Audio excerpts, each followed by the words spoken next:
Podcast. I'm the Shrinekeeper Django, joined as always by Shrinekeeper temporary username and the special guest Pot, aka PottleCon, aka PoodleCon, whatever you're gonna change your name to. What's up, guys? We lost Tim. There he is. There's Tim. Okay, leaving me hanging here. We got some really cool stuff today to look at, and some stuff that might be cool, but I don't know. It's stuff that I hope is cool, but we'll get there. We'll talk about all that.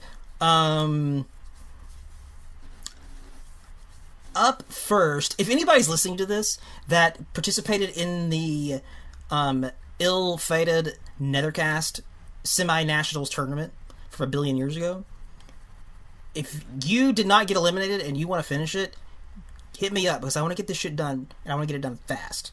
I want to get it all done in one night. Okay? So if you happen to be listening to this thing, but not really on the Discord, but you participated somehow, I don't know how that might work, but maybe it does, post up, let me know, do something. Do I sound better or underwater still? You sound great, Pot. Just keep it that way. Okay, well, I put my headphones in. That's what it was. Sick. And I also want to get that done because the beta for crossplay is up for Mortal Kombat 11. Have you guys messed around with that, Timp or Poot? I have not, because I only play ranked, and I don't want to fight customs. Okay. Well, unless I'm using them, but I don't know when that's going to move outside of just ranked only, but I mean that doesn't matter. I really want to be able to play against people like on the Xbox and stuff. That would be tight, or like the Switch. I don't think Switch is going to be able to do crossplay with this stuff. You don't think so? No, I don't think these two ports are like that identical. The main consoles and the Switch version. I could be wrong. They could prove me wrong. I mean, Ultra David said the frame data and everything, and like the move properties are all exactly the same. It's just ugly. I mean, you can't even play against PC on this shit though. It's just PlayStation and Xbox doing the crossplay.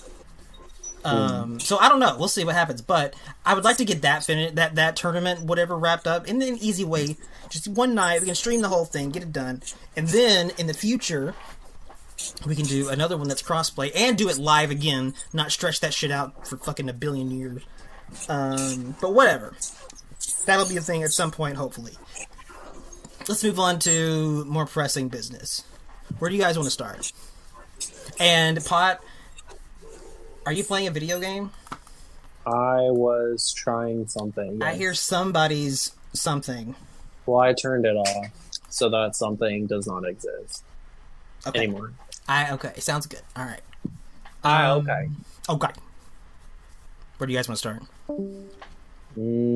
I guess maybe Breakaway is probably the big topic right now, right? With the meta, yeah, the big meta changes quote. That is a big topic, and I want to hear your thoughts first, Tim. I really want to hear them. Same. I think Tim's the most skeptical, so I'm interested.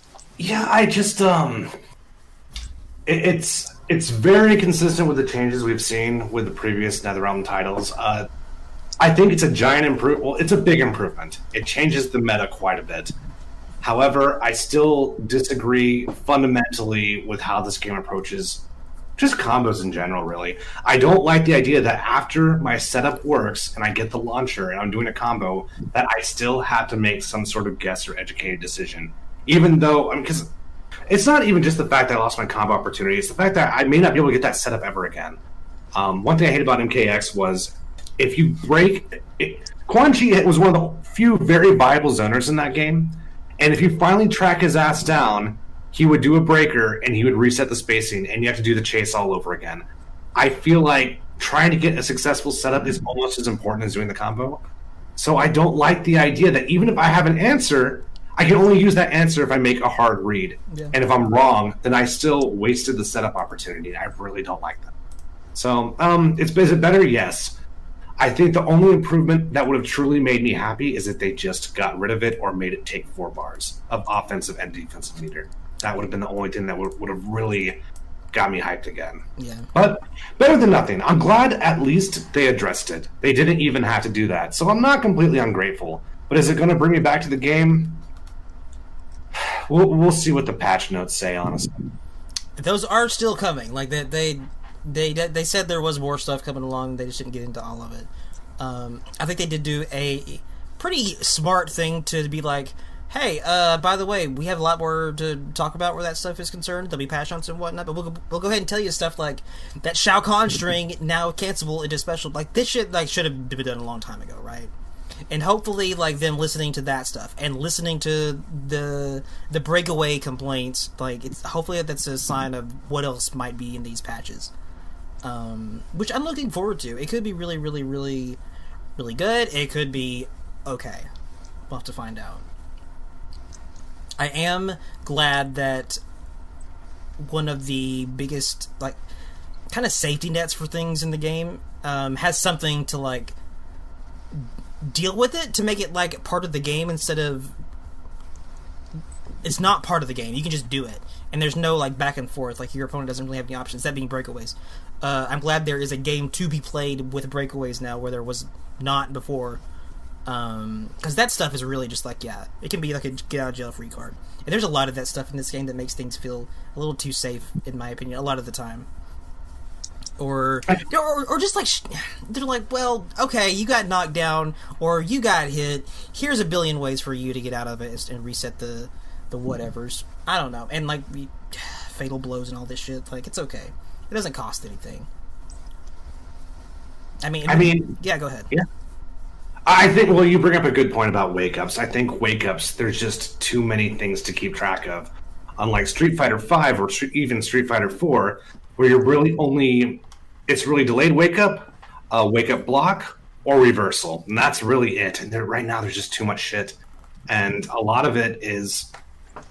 I don't know. It's NetherRealm games have a history of being very guess-heavy. They have a lot of artificial guessing games that don't really exist in other fighting games. I mean, a lot of it's borrowed from Tekken, but in Tekken, like, most characters don't have consistently safe armored shit. Like, nor do they really have that in the new NetherRealm games either. But there's a lot more options to juggle, and I feel like a lot of the whole special move and aerial dimension makes it's a game changer. You can't compare them, in my opinion.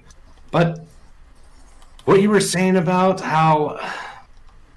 I think let's say if I guess right, you do breakaway and I blow it up with my armor breaker, I would love for like the damage to be more exponential, so it's a big deal. So you don't want to break unless you absolutely have to.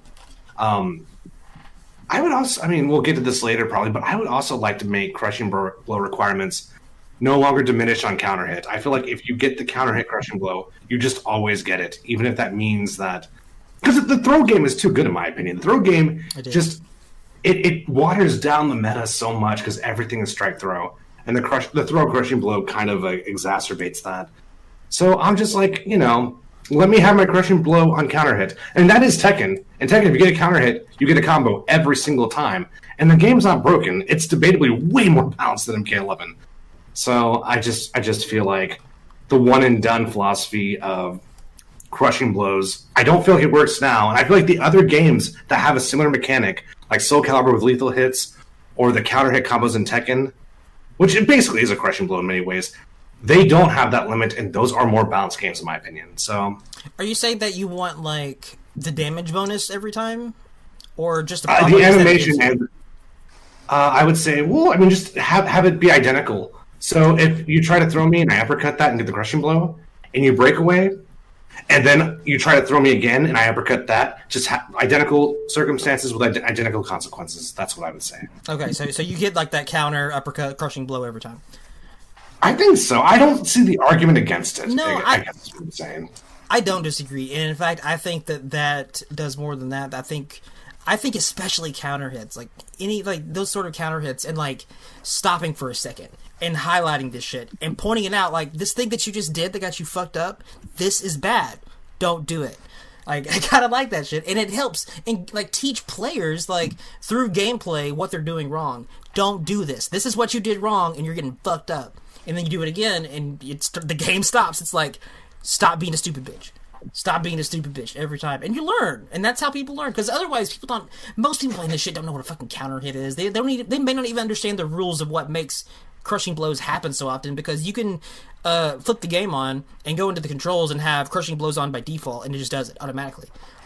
Which I get why they did that, but I would rather kind of teach a man to fish, that sort of thing. And I think on that kind of teaching them on the job and in the middle of the action like that is a really, really, really good thing. And that's something that in the fighting games that the EB Games guys has worked on, that was one of those.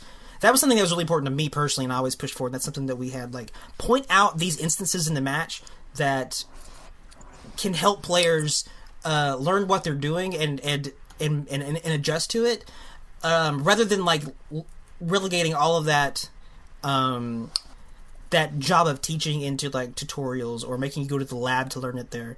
Not that those things are bad at all, they're not. But bringing that into the action so you can actually play the game normally and still learn at the same time, I think that stuff is really, really, really cool.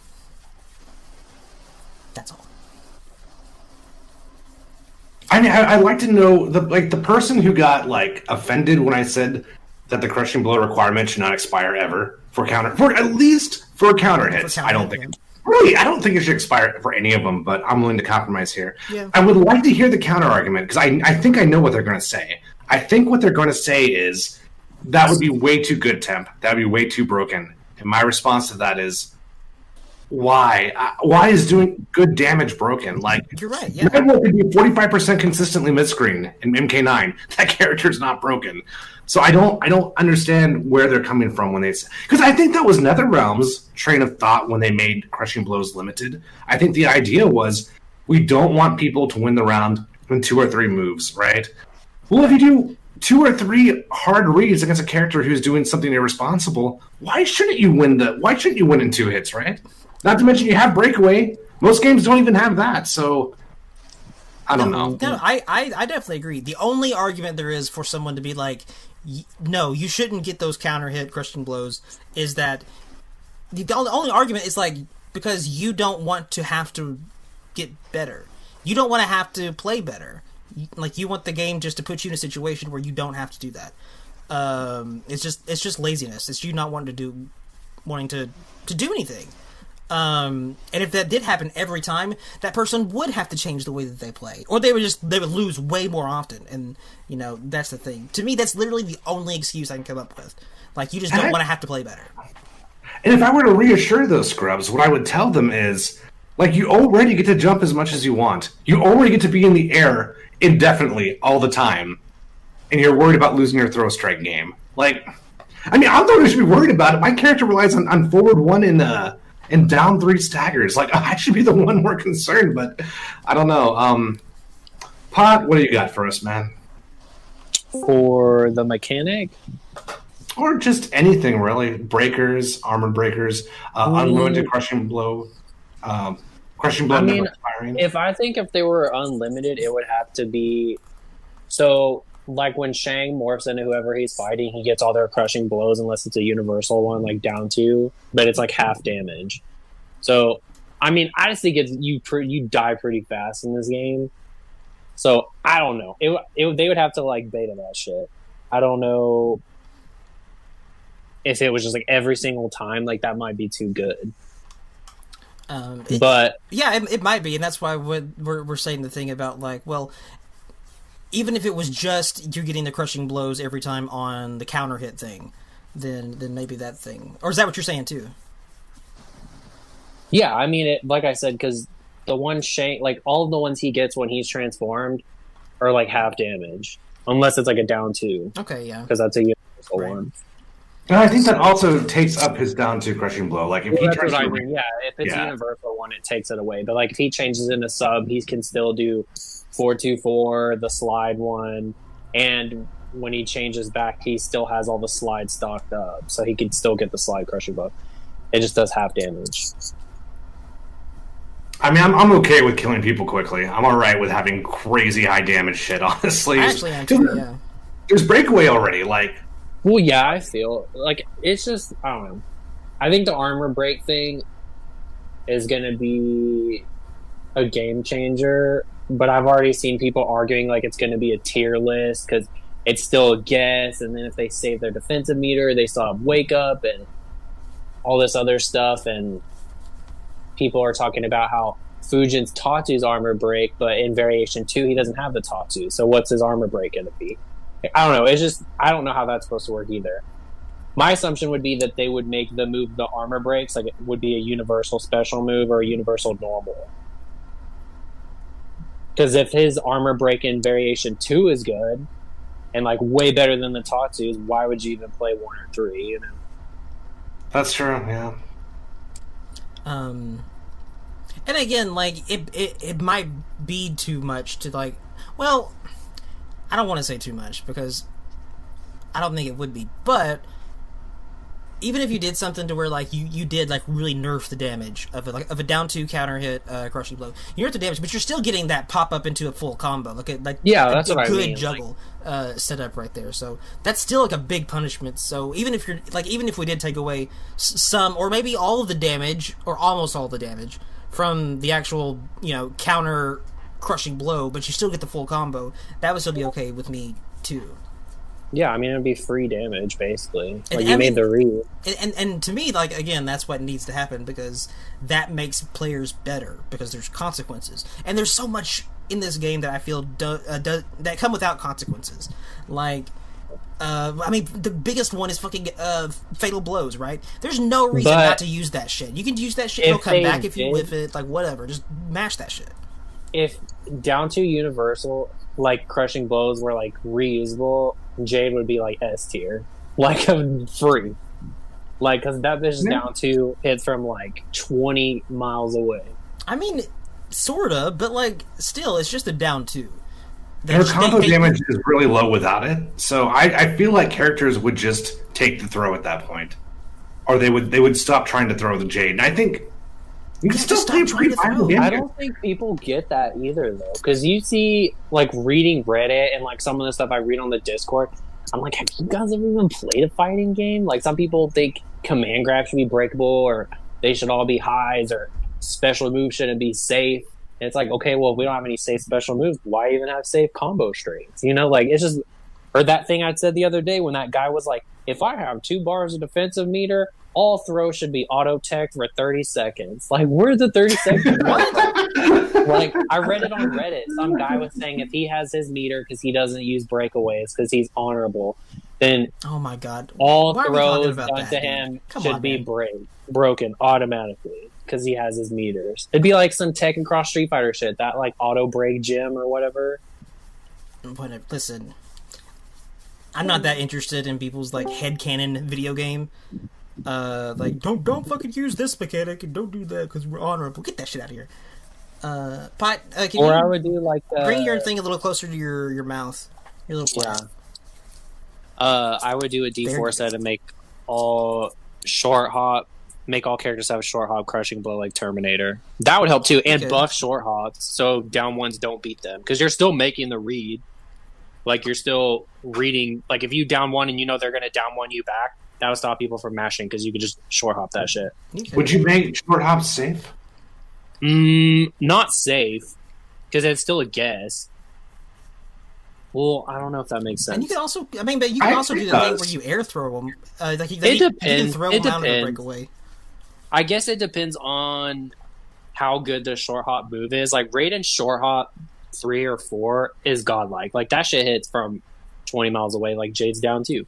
So I don't know if I would make that safe, but if it's like a short range one, like I don't know, like Johnny Short Hop 1 or something. But that would also make there be no point to having a short hop punch and a short hop kick. Like I would just make everybody have like one short hop move. I'm still not super clear what the advantage difference is between those two.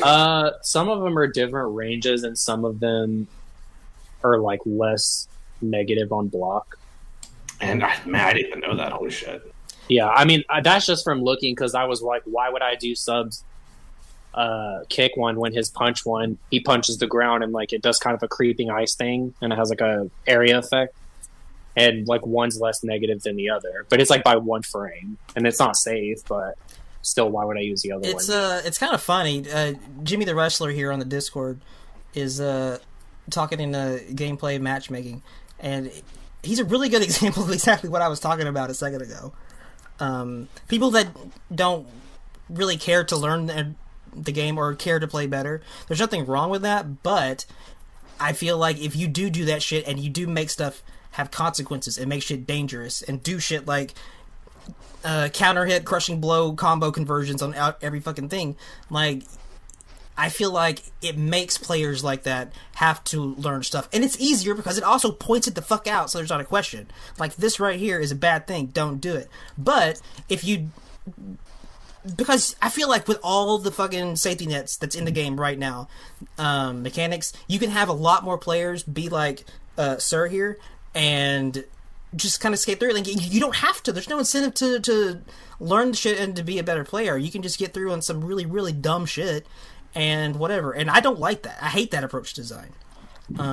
So that's again why I kind of lean towards like, fuck it, make shit more dangerous and just highlight that shit, point it out, put big red arrows on the screen, have the announcer say something, god damn it, and come on, man, just make it part of the deal. I mean, I'd probably just get rid of flawless block in general. Like, flawless block is not the problem. Flawless block is... Well, it's not a problem, but I'm saying, like, even... Okay, so obviously not, like, a real situation, but watching the AI sometimes, because that's how I learn combos sometimes, because they do wild shit, but they will flawless block something and do, like, a flawless block up 3 or up 2, and the computer, the other one, will flawless block their flawless block move, and then do another flawless block move. Like, it was wild. I was like, what's the point of even doing that? Like, does it negate shit? Like, I don't know really what it does, aside from give you, like, maybe more plus frames. I don't really know. It fucks with gaps. I do feel like getting a reversal for doing a flawless block is a little extreme. I do feel like they should be harder. But... Well, I do it on accident all the time. Like, so if I do it on accident and press, like, I never press up 3 because I did it on accident. But it would be weird if I just randomly flawless block. Let me press up 2, I'm going to get full combo. Like, I don't know. It just seems weird. I don't think flawless... But, I mean, like, flawless block isn't really...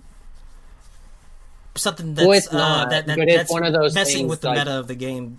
It's one of those things like, okay, so Jimmy just said, like, he doesn't ever flawless block or do a wake up attack. So if he took it out, who the fuck flawless blocks anyways? Like, nobody's gonna know. No one cares about that shit. But it's like above where he's talking about breakaways don't know. And the moves that are gonna mess up breakaways, like that's the stuff that like he's talking about. Like, you don't really have to remember that shit. You say, I can't be bothered to remember. But why should he? There's no incentive to do it because there's so few risks in the game that, like, it's not worth it. Well, I think the meter is, I don't want to say it's like, because some characters depend on, like, offensive and defensive to do certain shit, like Kung Lao, Johnny, I don't even know who else. Characters that use defensive and offensive meter to do certain moves. But I do think that the meter is, like, too economical. Like, that shit... Like, by the time I open somebody up and they break away, which breakaway armor, whatever, is going to fix that. But it's like, by the time you open somebody up, it's like Tim said, you only get that setup like one time. So when I'm doing something and they break away, by the time I open them up again, guess what those motherfuckers got? And I mean, break away. That's a good example of another one of these safety nets that's in the game. And there's so many of them. And it's not like, and if they did take one or two of them out, that would help altogether. If they did... rather than just like kind of nerfing several of them, just remove one or two of them, but like still just, man, I do wish shit hurt more, and I do wish shit like made you pay for it more. Mistakes like that.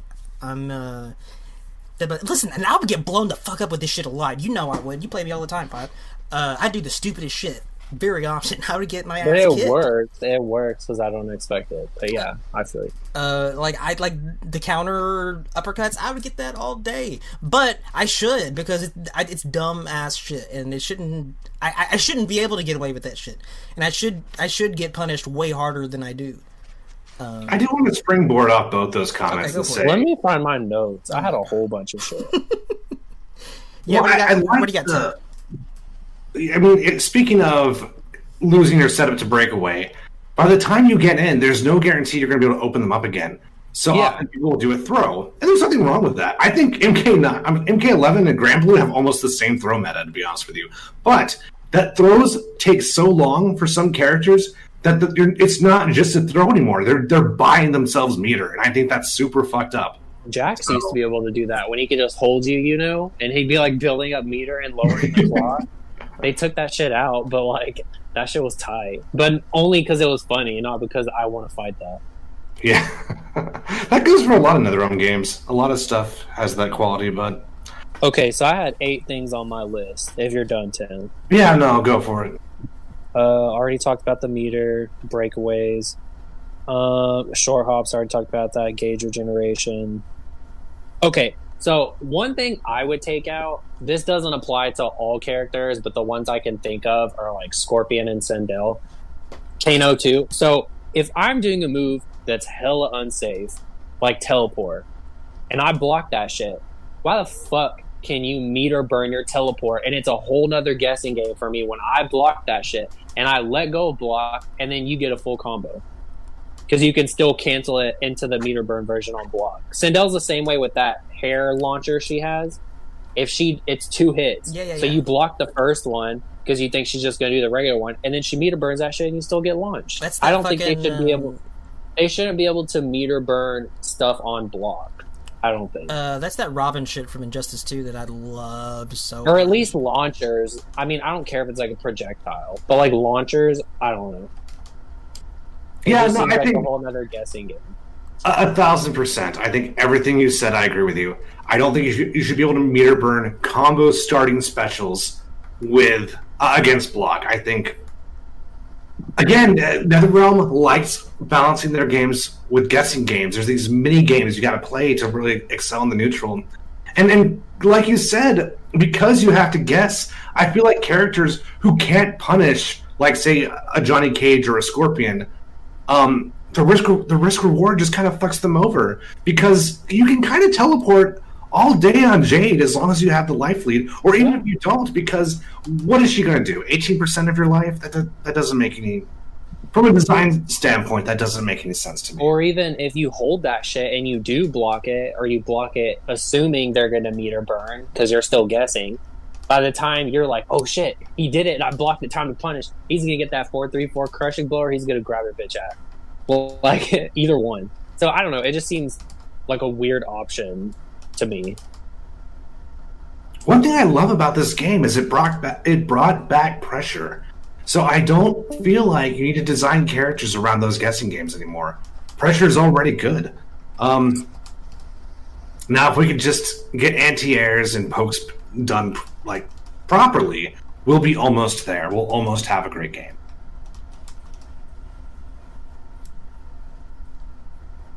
That sounds nice. Yeah, I mean, I think the game is great. I probably give it too much credit, but it's the first one that I've actually had like a group, I guess, to like play it with, not just like randoms online, even though that's mostly what I play in this game. But it's like we can like talk about tech and shit, so I'm like, oh, this game's so hype, I don't want it to die, whatever. Like, and I think it could be a really good game. I just think there's certain things that like fuck it up. Like the other day I was playing the Scarlet player, and I think Scarlet's hella annoying. I don't think she needs to be nerfed or anything. She's fine. Or she can be buffed, whatever. But it's like, another thing, I wasn't launching her. She wasn't breaking away. But it's like, anytime I knocked that bitch down, she could do a wake-up attack. By the time I knocked her down again, another wake-up attack. And like, up threes are like plus on hit. So that's a whole nother frame trap you have to worry about. By the way, what you said just made me laugh, so I threw that in the Discord. But anyway. Which one did I say? That game's so sick. I don't want it to die, whatever. Yeah. Whatever. Like, it was stuck in the game. You're absolutely right, though. I mean, again, 100%. I'm super with you. Like, certain wake-ups are fucked up. Like, Jade's up 3, Khan's up 3. Have you seen Shao Kahn's up 3? That shit hits from downtown. That shit is tight. It's tight, but it's tight if you're Shao Kahn, but it's not tight if you're fighting against it. It's Sindel's up 3. I don't even. Some characters are just like, that shit is wild. Whoa. And it's hella plus. Jax is up 3. That shit is like area effect, like ground pound. In a way, dude, I'm jealous because there's other fighting games I would like to play in ranked, just because the competition is kind of slim on the Discord. But you have great netcode in MK11. The games I love most do not have good netcode right now. Guilty Gear is trash netcode. Granblue is good if your opponent's netcode is good, but most of the people who still play that game online do not have good connections.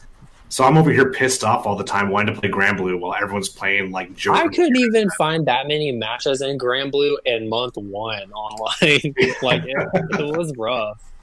So I just kind of soft fleshed it because all I was playing was like you or Randy, or I don't know if I played Randy actually. It was just you and I think I played D4. Randy not learning stories was kind of heartbreaking because I think once you get past the surface, that character is really fucking good. I think that character is stupid. Yeah, he was pissing me off when you played him. But it's just that's the character. I was getting pissed because he has the dash punch. So I was like, if this bitch can do that stupid ass dash punch and be safe, why is La Diva's running lariat not safe? And it is safe, but you could duck that shit. It's a high. I mean, but it was tight. I mean, one reason why I love that game so much is because there's so much strategic diversity. And I will say this, once you get a knockdown in Granblue, characters are not all that different anymore. A lot of the really cool differences, all the uniqueness, kind of goes away on knockdown, with maybe the exception of like the heavy hitters, right? But that aside, though, I feel like in a way Granblue was the MK11 I actually wanted. Yeah. But yeah, I wish I had my own combat league in Granblue. That would be tight. I think my biggest gripe with the game, if I'm remembering what I told D4, was I feel like most of it, like I feel like everyone plays the same. Like auto combos, like the first 2 hits or 3 are like what, like neutral on block, and then you just cancel into a safe special, or you auto combo into like a launcher or something. To me, like most of the characters feel like their kit is very similar. It has that MK thing where why does everyone need a fireball? Or why does everyone need a teleport? You know, like, I don't know. I do like the game. I think it was more so that the roster was very small at launch. But DLC has kind of been making it better. Because, like, I think as DLC went on, the nuttier the characters got. You know? Like, Narmaya's not that nutty. But, like, fucking Soares is nutty, and so is Zoe. That bitch ain't even from Granblue, basically. She's, like, doing all sorts of shit. She's, like, a Marvel character. I said that once you get a knockdown, all the characters kind of become the same. But there is a class of characters in Granblue where if you want a different experience, there are these 3 or maybe debatably 4 characters you can pick. Because Fairy is broken, and she feels wildly different than everyone else in the cast. It's also with the invincible reversal. And Vasaraga, I was not sold on Vasaraga until I saw Down Forward's Vasaraga. And I like this character's actually sick. But he is good. He's just that character's frustrating to play as. Well, even if I learn him, man, like it's, I don't know, like there's not enough competition to. I guess I don't really learn anything until I take it into a set. To be honest with you, yeah, so I guess it's like the same as Soul Calibur. Like it's just like what me, you, and Randy. Like there's online on there, but like you want to fight like a little anime hoe with Nightmare's moveset. I mean, that's a problem with Soul Calibur. Is the game is already fucking busted as it is? It's good busted. Everyone's dangerous, but man, like I can't think of a single Soul Calibur character that I'm comfortable playing in bad netcode. Like I would not want to face a bad netcode Keelik. I sure as fuck would not want to face a bad netcode Talon. Like not at all, man. Oh yeah, that was my experience week 1. That's why I was like, dude, fuck this character. She was doing all that like spinning shit and it's like safe or whatever, and then she could change it into like a mid and it like launches and she's like jumping over me doing all this wild shit, and then she gets like a lethal hit and I'm like Astaroth and I don't have like a 13th frame move yet. So it was just like that character was crazy. That's why I laughed so hard at that Airs video. Like, is Talim an honest character? I'm like, fuck that shit. She ain't honest. Online Talim? Hell no. I think my favorite Airs video of all time, or Airs clip, is when that guy asks if Dragunov was tournament viable. While Well, there's there's watching like- a top 8 mirror match with Dragunov. That shit was so tight. God, I love that shit. But I'm tempted to force Django to play Grand Blue I don't just so we think can he'll talk play about it. it. It was Yeah, I don't hard think enough getting D4 to play that shit. I'm an angry bigot, you guys. Come on. I told D4, I was Knows about like, me. bro, there's like hoes in there. There's like grapplers, big bodies, but Somehow, though, even though my strategy for Jita as well as a Zeta is very similar, they don't feel similar to me. Something about those characters are different, and I think like my number one favorite thing about Grand Blue is just the run into stagger setups. Run is very good in that game. It build didn't get started. meter. Yeah. Oh yeah. Oh god, I love the meter system in that game too. I adore it. It's just a better version of MK11's. Plus, the supers feel better integrated. God, I love that game so fucking. And I I think never one of feel the- salty when. What's up? Oh, I was just gonna say one of the reasons I flushed it is I found out there's like a meta, like I guess not like actual meta, but like if you're on Dust Loop reading about shit, you can find out the exact cooldown time for certain specials. So I'm like, this is like a whole nother shit you gotta think about. And I was like, I'm gonna soft flush this for now because I'm not trying to learn like, oh, well, I use this. Oh, okay. My biggest complaint actually is if I use an EX move, I don't like not being able to use the regular version of that move until it comes back. That's fair. I think With that's Zeta, weird. it's not as bad because a lot of all my moves are super situational. And I have enough range where I don't really have to rely on my biggest neutral EX. So Yeah, like Catalina didn't have that problem either. But like I know with Lil Wayne, when you're doing his like regular string into like his jumping, like his quarter circle back, whatever, like that's one of his main tools in the corner. But once you use the meter burn, you don't really have any other options. Like you kind of just have to do whatever you think you should do because you don't have that move anymore. I would like to try it myself, man. Do you know if he got buffed heavily in the patch? I don't know. I think he's a gimmick character, so he's perfect for me. Like I was like, D4, you want to see a crazy ass character? Watch this shit. That shit was tight, but I feel like most of the stuff he has, like on paper, he sounds good, but like you could beat up his like brothers that come out. You could punch the Katarina bot. You can. Oh, what's the most annoying thing is so how I kept hitting you with that parry that he has, you know? Yeah. I'm like, damn, this parry's godlike. So you can actually, even if he EXs that shit, so if I parry, you can do the in-place dodge to dodge the follow-up. So I was like, this parry sucks. Like, why would I'm scared to use it now, dude. People are just going to dodge that shit. I mean, it's good if they don't know, but I tell everybody that shit now. I'm like, you can dodge that shit, right? So it's not even that good. I won't even use it.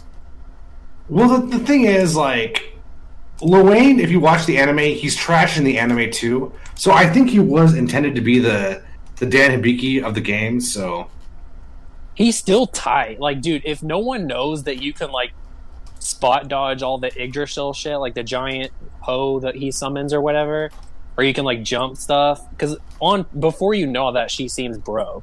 And, like, the chip seems broke, but it's like, you can honestly you have to wait it out.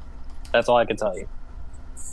I'd like to play that again. I would be excited to try that out and to play against that, really. Yeah, I'll play him. He's tight. He's fun. I think he's one of the more fun characters in that game. But yeah, his whole plot line in the show and the game is that he's a thirsty dumbass, so it makes sense. Yeah. Even La Diva, like, she's fun.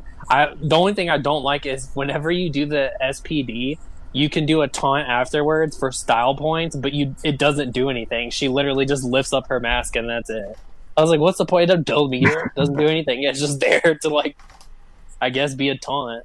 That's knuckle do shit right there, man. I could kind of see it, but I think we forgot to tell our audience that we planned on doing a Grand Blue segment. But the reason I didn't bring it up is I didn't know I wasn't sure if we would have this much to talk about. But I'm really enjoying talking about this game. Lil Wayne is tight in that game. So is who else did I play against D4 and he said she was nutty? Matera with her fucking like her tray or whatever, where she's like zooming all over the screen, making like moaning noises and like shooting all these arrows. Like, it was tight, but it's like That character is nutty. There's like lots of weird characters in that game. Yeah, there's only two characters from the main roster that do not show up in the anime: Metara and Fairy, and that's about it. Really? And Beelzebub, yeah. That Yeah. character is tight too. I wanted Randy to learn that guy because he feels like a Randy character. That design, that's too anime even for me, dude. That character is tight though. Just gameplay wise, I haven't seen him in the anime, but he's pretty tight. He's got the Seth like tandem engine shit. Yeah. I'm excited to play. I'm just going to keep fighting the good fights. Before we close out the Granblue discussion, we need to give a shout out to Aramond, just because. Armand. Aramond is the last blade god. Yeah, he's a one-man army in the Last Blade realm. It's crazy how much I fought dedicated. him, and that shit was wild. What? Armand says what? Other people need to play that game. It's super sick. Give So me it's props, like- Armand. Yeah, the netcode was like non-existent. Like there was no problems whatsoever. We also need to give a giant shout out to our good buddy, friend of the show, Evan, who just had surgery. We wanted to give him a little salute because we know he's going through some hard, bloody, agonizing times right now. Everybody Yeah. was dogpiling on that joke during that Fujin Rest fatality. in peace. Yeah, his bed looks like a Slayer song right now. Oh So man, yeah, dude, I'm not enviable. I hope he's all right. Dude, I hope He he was- chills out and like he doesn't do sounds anything good, for a while. honestly. He does He sound. was good. laughing earlier, and I was like, "Are you allowed to do that? You allowed- like with a hernia?" Yeah, because dude, if, like that's like if you have like when you start laughing when you have like a chest infection or something, and you start coughing, that shit hurts. So I can't imagine if you have like a hernia, if you start laughing or something, like I don't even probably think about hurt. that shit. That sounds awful. Evan, we love you. Don't die. Love you, dude. try not to flex your abs too hard. You'll hurt yourself. Too hard. But I guess that covers Granblue. I know our audience didn't click for Granblue, so we probably shouldn't go too crazy, but I do really enjoy talking about Yeah, it. y'all didn't know this was Anime Shrine? Well, we didn't say it. Well, it was a surprise. I should have said it. It's my fault. Who's your favorite Granblue character, Django? I don't know. I will know as soon as we get that website up and running. Fighting game main converter. Django would main Lancelot. Yeah, that's a good dude. That's basically fucking like better It's Takeda. Sub-Zero. It's Sub-Zero, too. He's got Aisha. He's, like, flying around. I don't Not trust. Takeda. Neutral jump into bullshit. Yeah. Yeah. I don't trust Potts. Here's who Django would play. Picks. You're never that good at that. Who'd you say? Well- You said I pick a lot of weird people. I don't remember. I don't know who I That think you would believe main too. it. In what game? I don't know. I don't remember. You played who I thought you were going to play in For Honor, though. Oh yeah, you guys want to get salty. No, Bush. I told you that up front who I was going to play. In For like 3 minutes. For guys, Honor. let y'all I do the played For that Honor. That game is tight. What? For Honor's tight. I know it's tied. I played that shit before you even came around Salted. the Discord. You didn't call who I was going to play in that game. I mean, I could have guessed. You like sticks? Yeah, that game has like Like, 6 characters. Which one has a staff? It doesn't have 6 characters. It has like a bunch now. It has 7. Randy also says that I would play Lancelot. Man, Dude, it's true. Django would play Lancelot. You could Django would do wild shit in that game. Like Lancelot has like that teleport. Django would do like down one teleport or like whatever 2-1 or 2A, whatever that the notation is. you're probably, He's tight. maybe you're right, and maybe I would got play a- Lancelot, but He's got a slide normal. He has a slow moving ice projectile. you know, he has a dude. Listen, I dumped an ice dude in Killer Instinct for a sand dude, for a Garrus guy. Like, who the fuck? You don't know what I'm gonna do. I feel like you just like edgy characters mostly. Edgy? I don't, dude. Yeah, Fujin is so edgy. I mean, Takeda's kinda. not even edgy. Why do people say Takeda's edgy? Dude, Takeda is edgy. He is and hella not Fujin- edgy. Fujin is so anime and edgy, it makes my stomach, Dude, makes me gotta fart. Takeda is fucking, well, that's about something else. Takeda is smiling half the time. Dude, if Fujin showed up in an anime, y'all be like, "Damn, who's this handsome, edgy guy?" Like that's Django is the a thing. fucking Like, edgelord. Yeah, Randy, that's me. Whatever. Listen, okay, Robin who is an would Django edgelord. main? I played like that's one main of mine that's hella edgelord. Not to kill you. Nightmare and Soul Calibur, edgy. Dude, yeah, I was grinding it out with Nightmare for like a couple You days. said you were undefeated. I was undefeated for like a day. Yeah, I didn't Didn't play you that game beat anymore. Max? You beat Max in that game? I beat Maximilian in Soul Calibur. That never happened. I never fought him. What are you I thought talking you said about? that. I never fought Max in Soul Calibur. Who I ran fought into him Max once in what? in Injustice 1, and my Nightwing beat his Harley Quinn. I don't know. One of you motherfuckers fought Max in some game. I'm getting confused. Well, I just told you I did beat him in one game. Damn, what did Max beat you in D4? SNK Gal Fighters. What was it? What was the game? I'm waiting for the lore. Tell no me. one's saying it. D4. Soul Calibur 6? Damn. Damn, free? Okay, to be fair, I don't even remember who was in the beta. Who was in the beta? I don't know. Negan? It was probably Astaroth. Astaroth was butt in the beginning.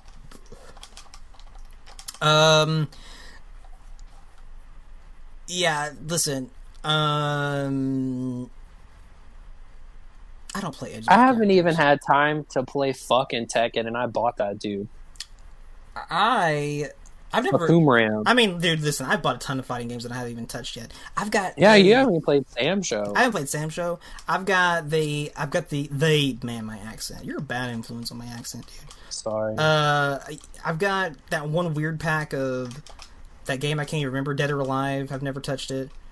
I still want to play Power Rangers too. I want to. I've got Power Rangers. That's right. I bought the fucking Gold Ranger DLC. GGPO though. I know That game looks nice. The thing's also has crossplay. I think. I think it has crossplay between all three. I think it does. It I think looks you're like right. it looks like a Switch game anyway. So It does. not a big deal. That's one game I would like to play. Learn to play a little bit at some point, but we'll fucking see. That game is nutty. But look, here's the thing. If I can borrow that from Razer for a second, I don't need any recommendations for any mains. I don't need any other fighting games to I have an itch I can't scratch right now. I have the best scratch for my itch possible. And Who would Django main in that's Dragon Ball Fighters? fucking Fujin. I am so hyped to play this fucking character, and a lot because even after watching that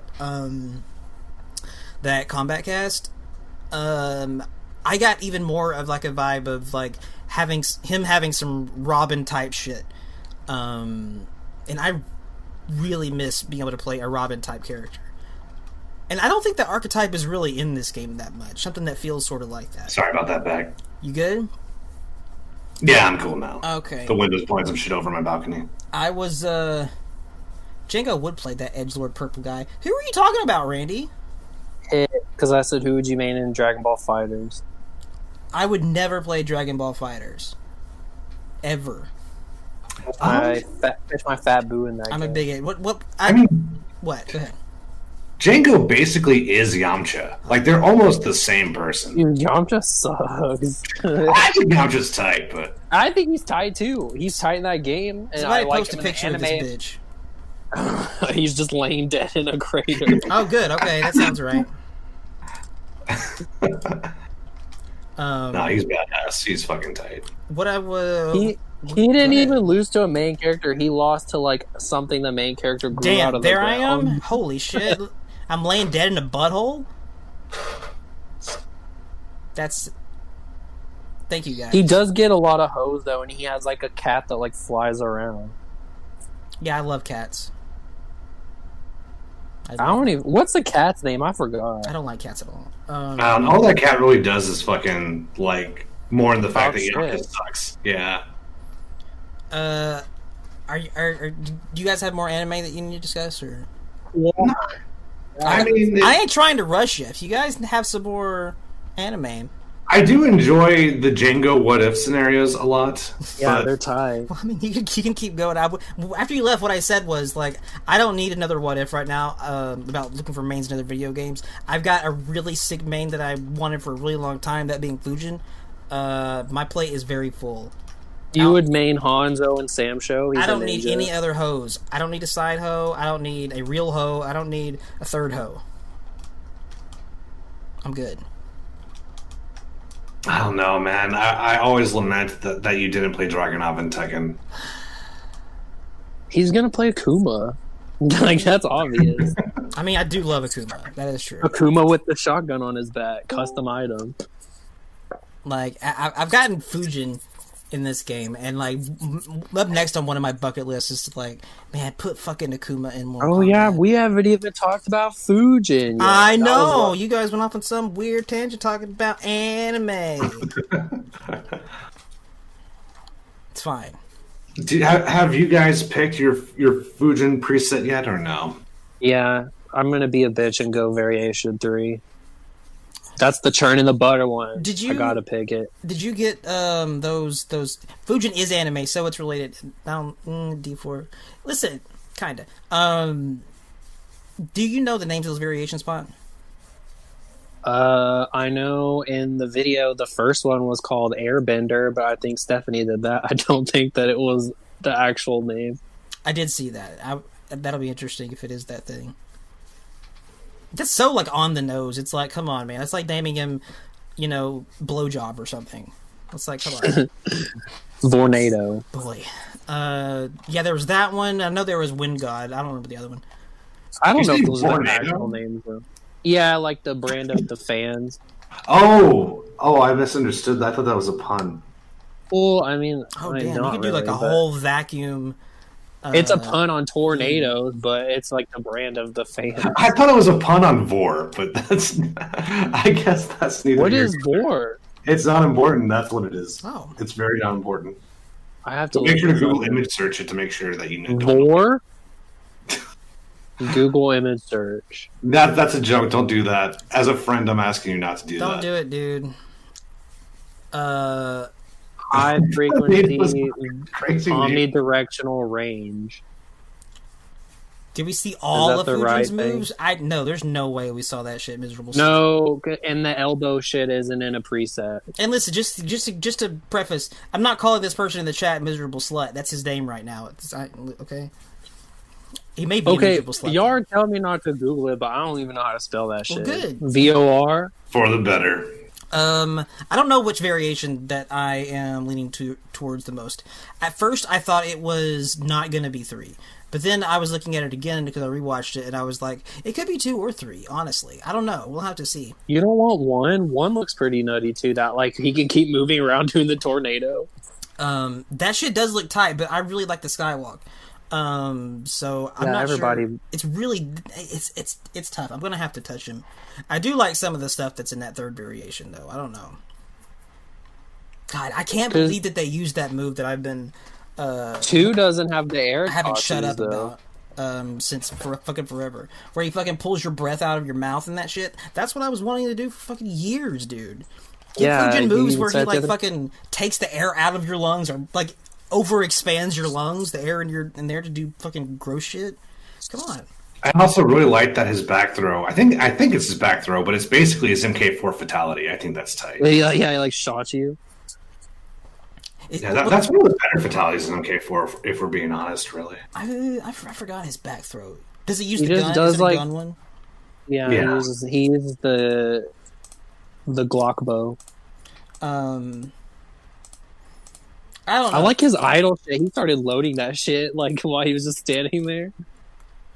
The crossbow thing is fucking hilarious. Fujin had some shit, has a lot of really flashy, fun-looking shit, and again, that's why I kind of get a Robin vibe from him. I know a lot of people are like, no, I don't think so. I don't know, though, dude. Dude, that air parry... the air parry is tight. The air anti-air parry? That is actually one of my variation names is going to be. Anti-air, and the other one is going to be air-to-air. That'd be no air parry. That would be what it's called. I'm definitely going to name another one of my variations has no slide. I'm going to bring that back. He has a slide, though. I know. Isn't that sick? But I think that Temp is the one who's like the most whatever No, Tim said he would do variation too. about Fujin coming out of it. Is or am I wrong there, Tim? What do you? They didn't even finish the moves, and Temple's like, "Yeah, this is my variation." Like, they did the sword drill thing. Yeah, I mean, ultimately, I love the way they handled Fujin in this game, and I love the way he looks. I think the gameplay ideas are mostly good. That Variation 3 shit kind of looks suspect. I put up with enough of that shit from MK9 Kenshi. I don't know if I want that in my Fujin, but I don't even anticipate. I don't plan on playing a whole lot of sets, honestly, when Aftermath comes out, because I'm just so burnt out on the game. And honestly, I can't even compete unless I use Lao. Like, all since I've been absent, everyone's gotten ridiculously buff while I was gone. Like, Brusk beat the shit out of me. Gab was always good, but it wasn't even competitive. He beat the shit out of me. So the question is, do I really want to learn the game back to the point where I'm viable again? Because right now, even if I lab all my shit, I still have to relearn all the gimmicks. Like, just relearning all Shang Tsung's overheads was just, man, it was exhausting. Do I really want to do that with every character just to be... Yeah, I felt bad doing that. I was like, this is like some MKX shit. Most people don't fall for it, though, but I know it's because most of you guys, like, flushed the game after most of the DLC came out. Yeah, and I try to kind of shut the fuck up sometimes because I know other people like the game, and I don't want to be a downer. So I kind of, I have the games I want to play. I mean, I would love to play more Guilty Gear, but Aftermath, I feel like, kind of put the final nail in that coffin, so I don't know. Well, Randy's not going to play Aftermath, I don't think. Or he might. Who knows? Maybe you'll be so... enamored by Shiva's gameplay that you're like, oh fuck, I gotta play this game. I was also one of those people that like dropped out for a long time. And like you were talking about, Tim, boy, have I been paying for it, because it didn't even take you long. It took like 40 matches. That's nothing. I'm still fucking like that, dude. No, rusty as shit, man. It wasn't even bad. I'm still struggling, but like I'm okay with it because Fujin has been such an ongoing thing, and for everywhere, not just us, but for on this show especially. Like, it's a joke, right? It's a running joke that's not a joke. Fujin's in the game. I'm going to play him and the game a lot more just because of that. Well, it'll be nice seeing you with more characters. Like, when we went back and played Injustice 2, you played like 4 fucking characters in that game. I got 3 characters, not 4. Well, it was crazy. Donnie, Robin. Donnie, Robin, and Sub. I feel like there was somebody else in there. There wasn't. But yeah. Django's Secret, Scarecrow main. Yeah, that sounds like me. No, I'm really looking forward to playing Fujin. I'm still gonna get pissed. The game still has lots of shit that I'm not super hyped about, as we discussed at the beginning of this episode. But I am curious to see what the other changes are going to be that are coming to that shit, because that'll be nice. That stuff is like more than necessary. Changes do have to happen to this game. Because I mean that's a big part of the reason why I think so many fucking people dropped out, right? And there's competition too. Yeah. There's really good competition coming from other fighting games, obviously. So at the end of the day, this game understandably doesn't hold up as well as some of the other fighting games out there do right now. But I hope they can fix it.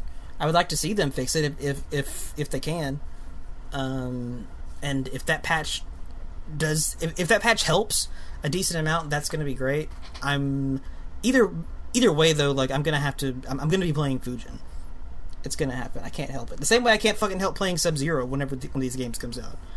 I'm gonna be in there in X, because I mean I was around and I played the game, just not like online really. I just like lapped combos and shit.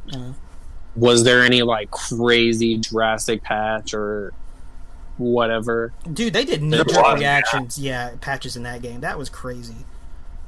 Like, the whole breaker system was completely altered for later period MKX. And not to mention, they buffed anti-airs really hard. It still wasn't quite enough against some characters, because Aerial Ermac is fucking broken in that game, but like, jab anti-airs became a lot more viable near the end. Not to mention the whole brand new rollback netcode and whatnot. And like armored launchers. I hear M2 Dave talk about that shit all the time. Yeah, that was a big deal at the beginning.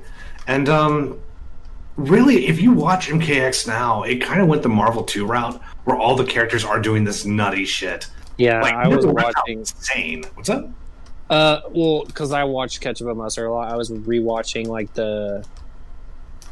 what's that shit? Like they have like a competitive video, like the competitive history of like Trilogy, MK9, and whatever, and they showed one on X, and it just like Quan doing all that fucking Rune Trap shit in the corner, and like Sub doing the clone, and like back two, and like all this wild shit.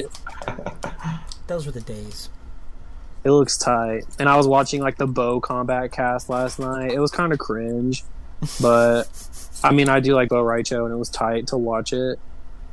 It was cringe because like Derek and whatever, but it's the fort trap, guys. You just do this, and it's a frame trap into the fort. Fujin though, does he look fun? Like I said, Temp is the one who's like the most kind of iffy about him. Is it because of how? Is it like? I don't think I'm iffy about Fujin so much as I'm iffy about going back to sets. I think Fujin looks okay. Preset 3 looks suspect, and frankly, I feel like that character did not need a YOLO slide. I'm like the one person who doesn't like the Fujin slide. To me, it looks really slow though. Like, it looks hella slow. Yeah, but it's got a KB on that shit. The slide. It like that shit reminds me of MK9 shit. Speaking of MK9 shit, as I discovered the other night whenever I was playing D4 in MK9, that game did not have reversals for special moves. If Fujin's Variation 3, like if he throws that shit out and I could reversal slide that bitch, it's gonna be a whole different situation.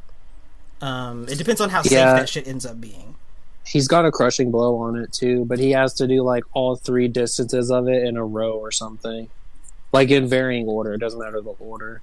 To me it looks like a high, but it might be a mid, who knows. But it doesn't do chip either. I mean, yeah, that's a good call, and like I said, if it's punishable by like good reversals, some characters that might have a good reversal for it, I'm not as worried about it as I would be like, again, Mortal Kombat 9 Kenshi. Man, trying to fucking get in on Kenshi with sub in Mortal Kombat 9, I wanted to kill myself. That was nuts.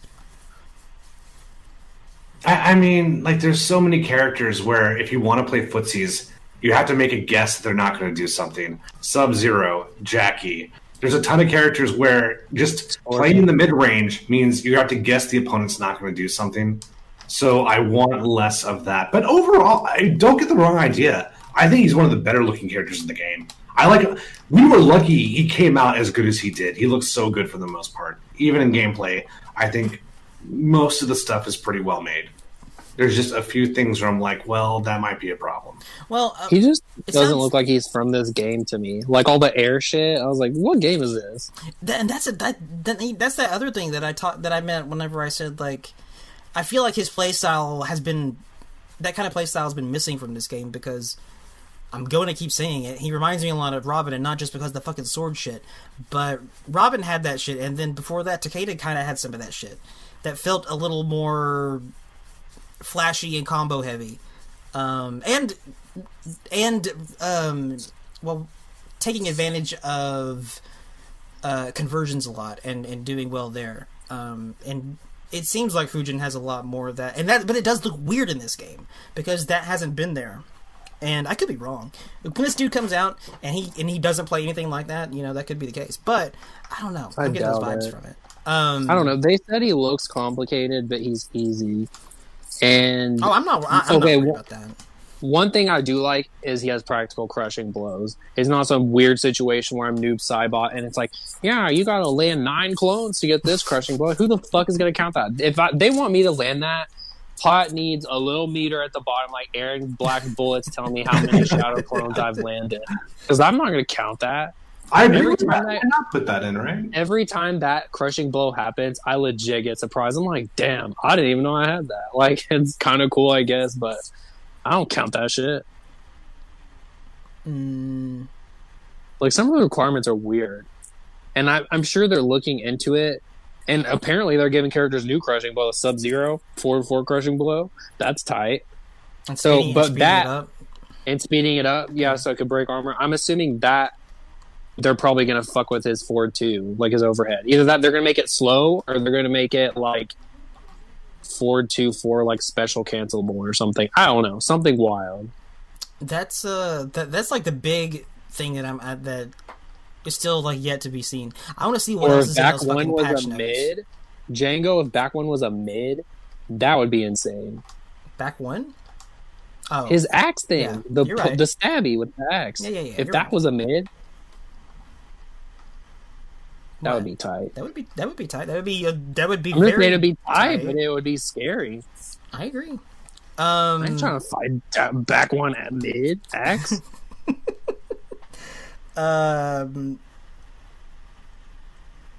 Yeah, if Temp. If it's not Fujin that's underwhelming, then like, is it like the game at that point right now? Is that more what that is?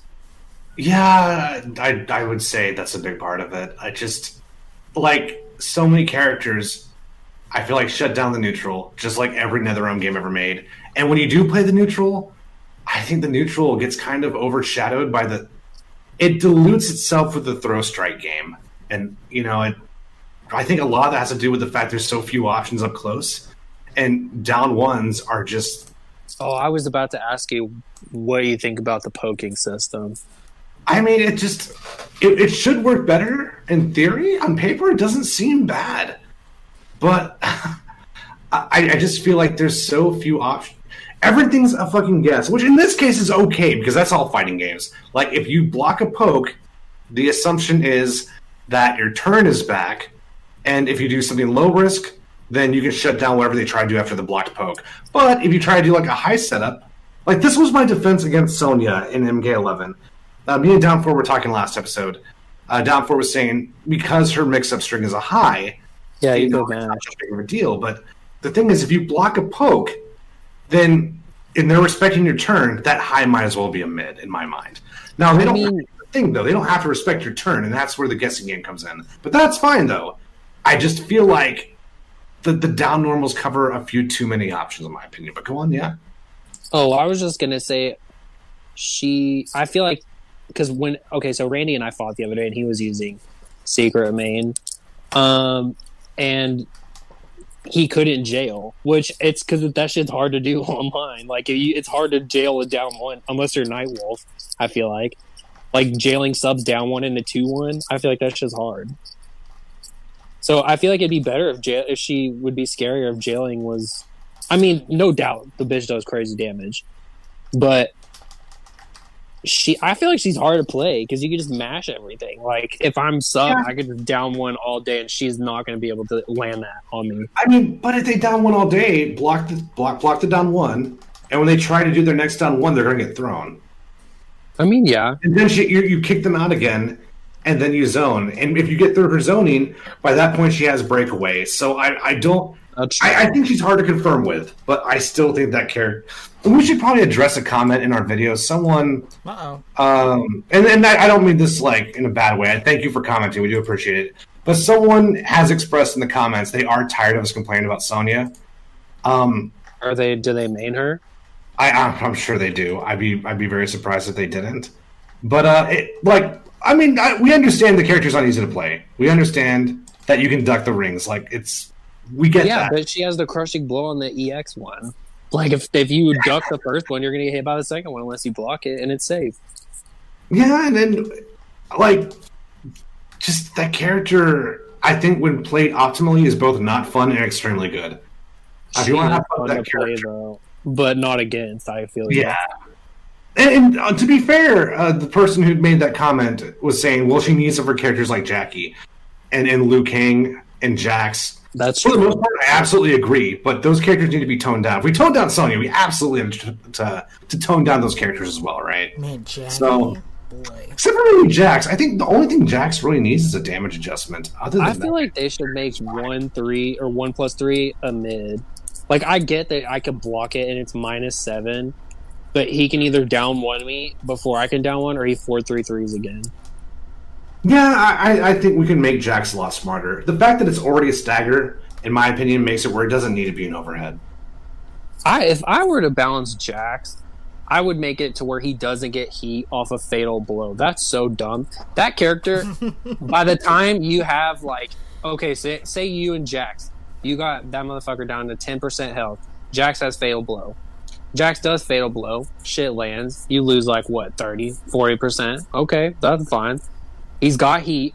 So now you have to guess between him getting the 4-3-3, 1+3, like, overhead crushing blow, or his 4-throw crushing blow. Unless there's some option select for it I don't know about, and then you die. Like, it's just that shit is annoying. Yeah, I agree. I think one of the things that makes Jax so annoying to fight is I feel like he always has access to his crushing blows. So, and the heat mechanic is interesting. And when I first saw that, I was like, "Oh, this is sick." Maybe other characters will have like interesting subsystems like this, but I feel like it's just a pain in the ass. Like, I don't know.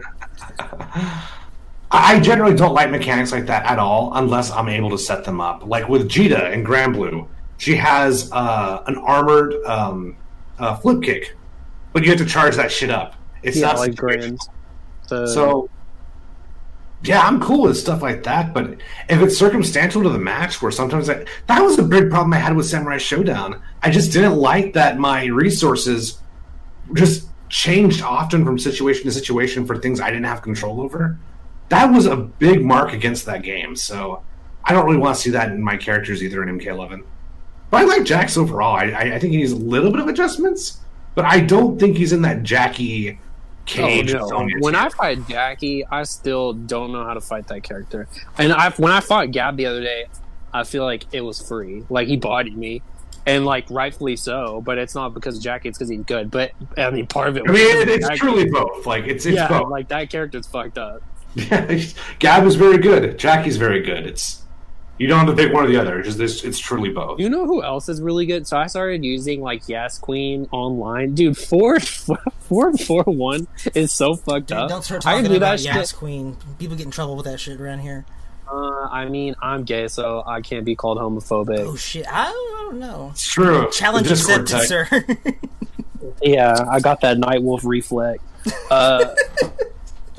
That 4-4-1 is godlike in Combat League.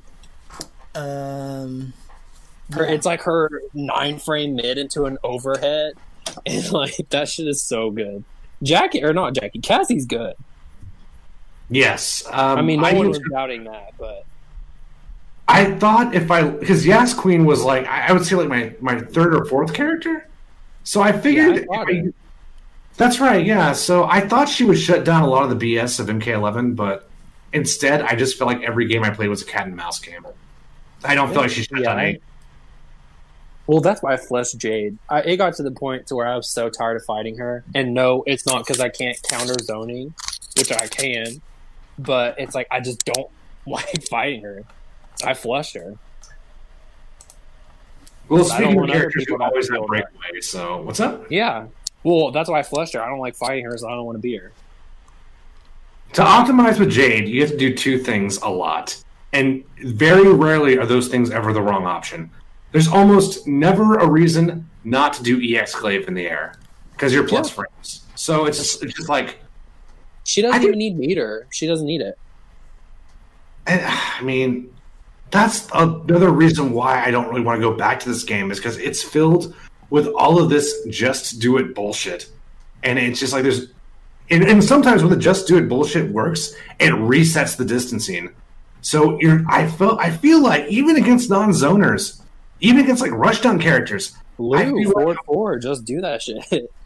Or I mean, if he has the life lead, Lou doesn't have to do anything. Lou can just sit back and throw fireballs. And if you approach, get fucked, right? I mean, the game just feels exhausting because I feel like I'm chasing everyone, not even just the zoners. I'm chasing everybody. I'm just tired. What's Scarlet's just do it move? I would say slow ball. I think she's hard to play. I flush her too because I don't want to have to deal with all the gap shit and like frame traps.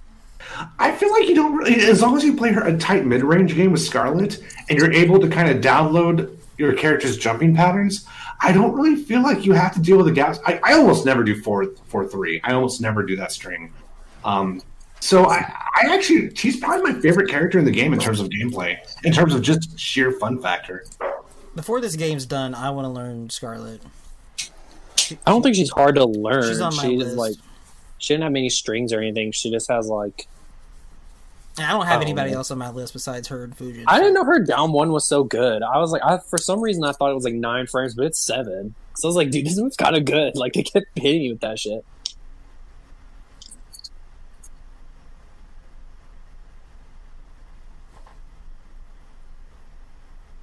I'm gonna have to going in and out a lot during the stream just because I'm having some health stuff. My feet are all fucked up right now, so I have to walk around. Like, what's up? So you all right? Yeah. I went to the doctor for it. They don't know what's up either, but we know it's not heart issues. We don't think it's kidney issues. So basically, like, just fluid will just build up in my feet for no reason. Damn. So that's comforting. Yeah, it's horrible. Man. Especially when I work like 12-hour shifts where I have to sit down. That's awful. That's fucked up. Man. Take care of yourself, man. Body issues are trash. Yeah, it makes it difficult to because I'm studying for another examination, and I like to run sets when I can, so it makes both those things difficult. Yeah, like Bruss says, don't die. Don't do it, man. Good advice. Yeah, fingers crossed, right? Like, I think the worst part about all of it is we have no idea what's causing it. Cause yeah, that's the fucked up part. I don't think I have kidney issues, but kidney issues are like the worst because they can't. If you have kidney issues, no one can really do shit about that. Like heart issues, there's a lot of treatments for. But if you have kidney issues, like there's very little that can be done. Yeah, I worked with a lady who had to get dialysis. She had to do dialysis all the fucking time. Thanks, Armand. Yeah, I felt like that didn't need to be said, but I'm glad you said it anyway. I don't know. I feel the opposite. I feel like if something were to happen to me, I have all these potential replacements now, so I can move on to the afterlife knowing that everyone's going to be having a good time. I get somebody else in here who's like, man, no I want to play Injustice anime 3 games. sets. What? I said no Injustice 3 sets. Oh my god, dude. This place is going to get real weird when Injustice 3 comes out, and I'm the only guy who's like, you guys want to talk about Injustice 3?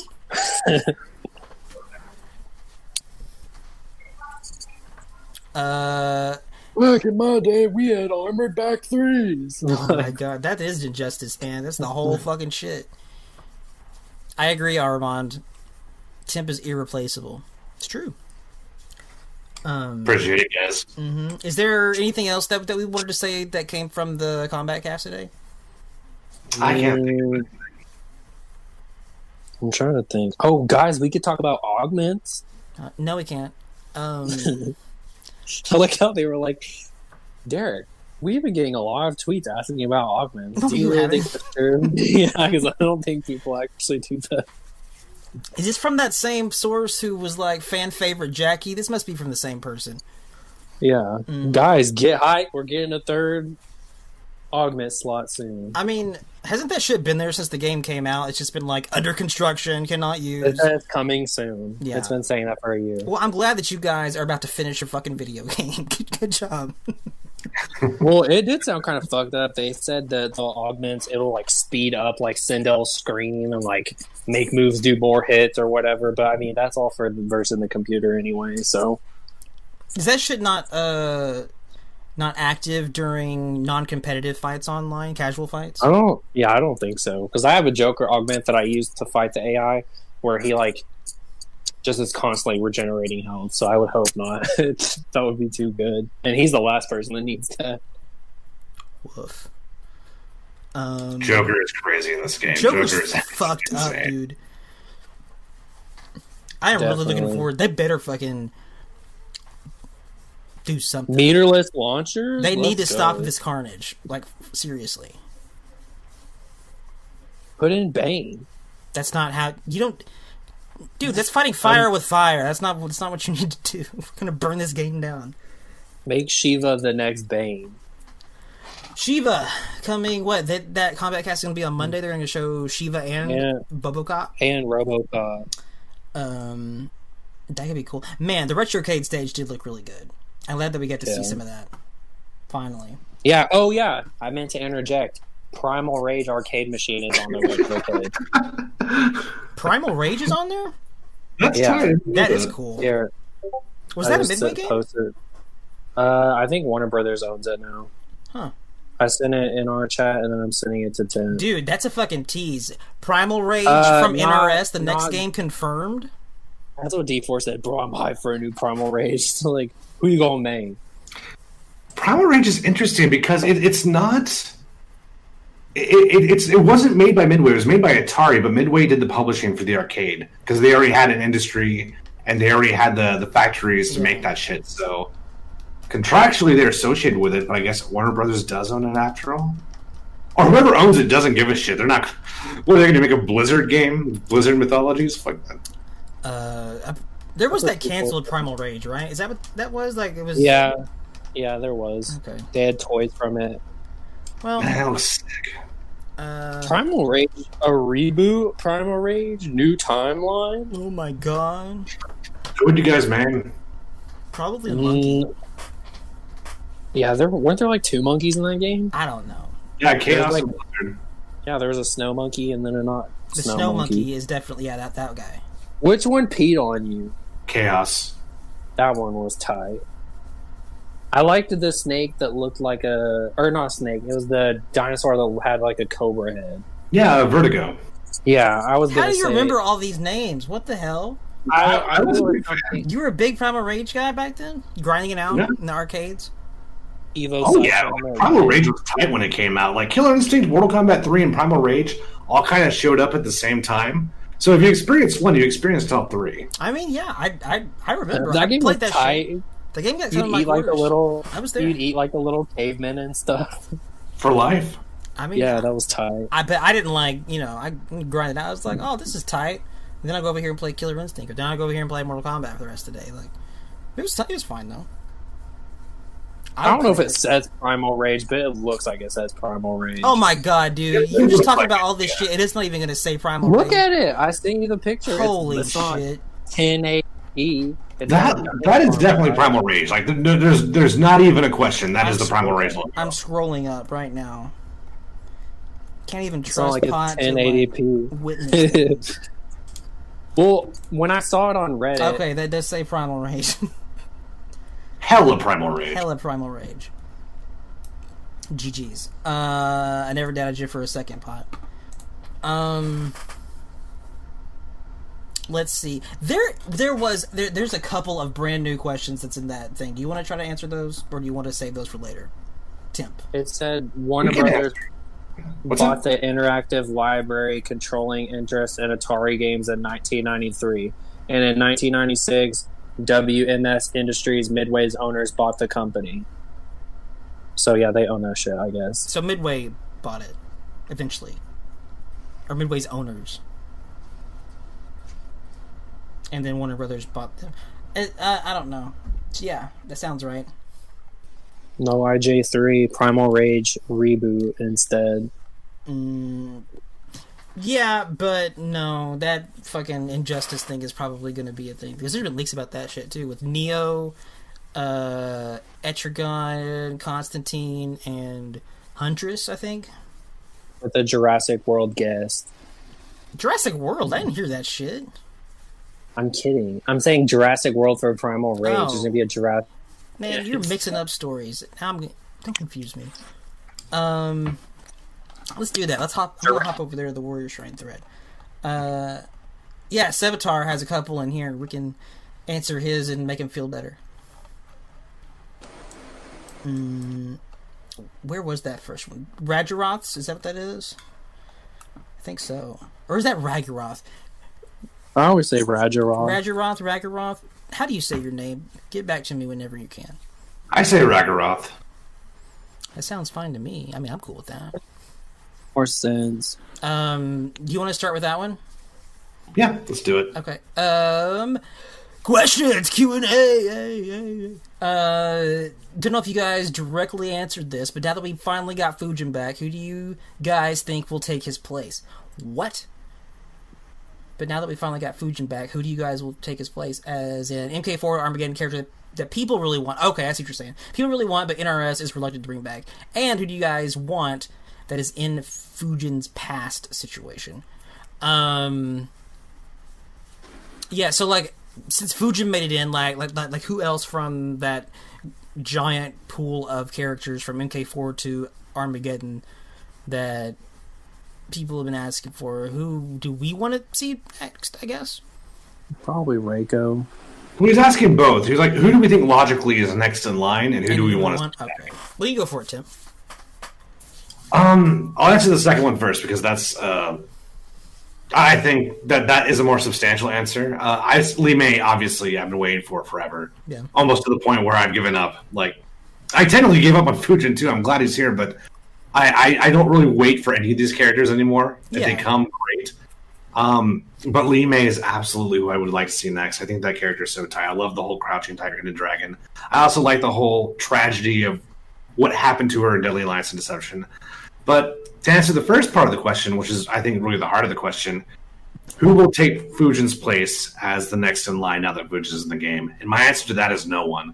There is no one who is currently on the level of Fujin in terms of requests. Havoc and Reiko are probably the closest, but... Yeah, I would agree with that. Serena is probably up there as well. What's up, Pot? Oh, I said Melina. Yeah. Well, Melina was only kind of excluded for story purposes anyway. I think we all knew she was secretly coming back soon anyway, but there is no one, in my opinion. There is no one who was on the level of Fujin. And that's not really how I feel about it. That's just my perception. I think people want Havoc. I think people want Reiko. But, are people going to campaign for Reiko and Serena and Havoc the way they campaigned for Fujin? I don't think so, and I don't see it. I mean, if they did, it'd be cool. I'm not against it, but I don't think the demand is nearly as real. You know, there's something else that I wanted to point out that I forgot about that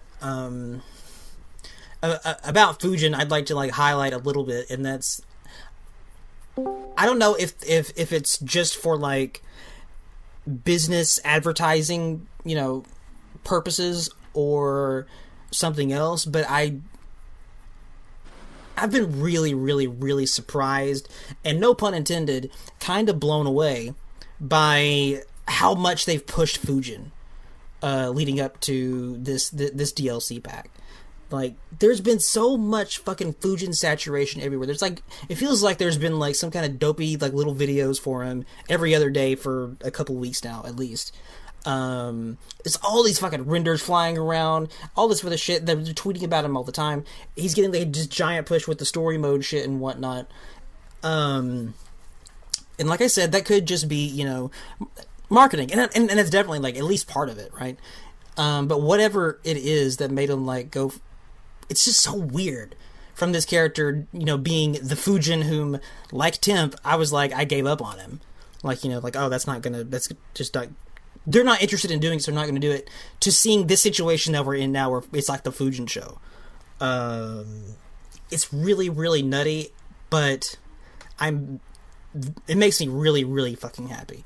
It makes me really, really happy. And I'm very... It makes me feel good about NRS when I didn't expect to, in a way that I didn't expect to. And like I said, it's definitely... there's marketing in there. They have their reasons for doing it that are on that part, but maybe it's not just that. Maybe there's some other shit going on, and I'm very appreciative for it. Because, man, it's a hot take. I've been waiting for Fujin for a long-ass time.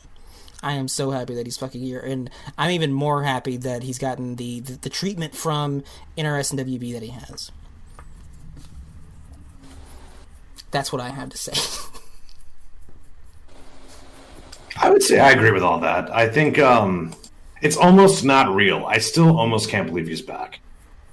It is strange. It is surreal, the situation.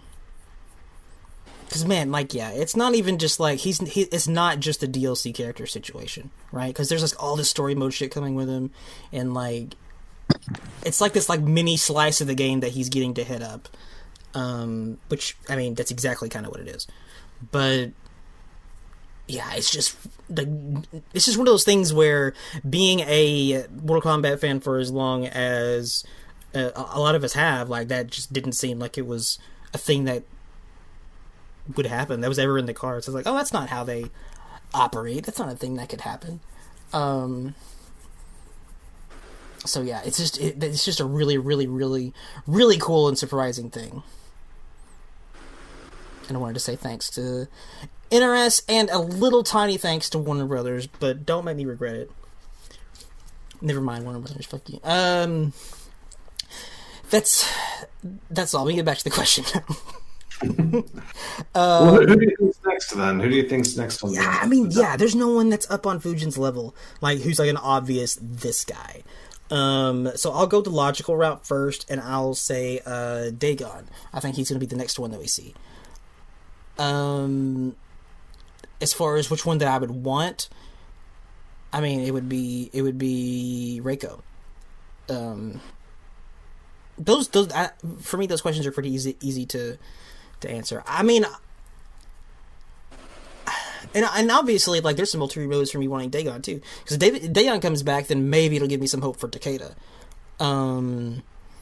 Because, like, there's a big part of, like, my brain that's, again, been a Mortal Kombat fan for long enough to know that, like, if there's a new character that's outside of Mortal Kombat 1 through 3, you know, enjoy them while you have them, because there is less than no guarantee that they might come back. But, you know, with Takeda and Kenshi and all that shit having ties to Dagon, like, good ones, strong ones, and ones that could be interesting, that's something, at least. But either way, I think that they would bring back Dagon anyway eventually. I think that he's a villain that I think he's a character they could mine and use in some cool ways if they wanted to. And I've never disliked Dagon, really. I disliked the game he was in. I disliked it up, down, back, forward, sideways. Like, that game was, boy. But Dagon could be cool. The Red Dragon could be cool. I think that's what we'll see next from them, from that group. What about you, Pop? I mean, my favorite character is Rain, but oh, I forgot about Rain. I may take back what I said. Then he might be the next in line for that. We demanded this character kind of status. But sorry, go on. I mean, does he? I mean, I guess he does qualify. He's a tough one though. MK4 though, but I feel like, honestly, like, the next game or so, if Melina doesn't get in this game, it's going to be the Cyborgs, Melina, and Rain. I mean, Havoc. I don't think that those guys count though, because, like he said here, from, like, the whole Mortal Kombat 4 to Armageddon thing, and that wasn't Rain. Like one of these characters that, like Fujin, has not been in any of these games, and even at the very least in the new timeline. Rain has definitely been in the new timeline. Melina, Cyborgs, they've all been here already. Yeah, well then, so either.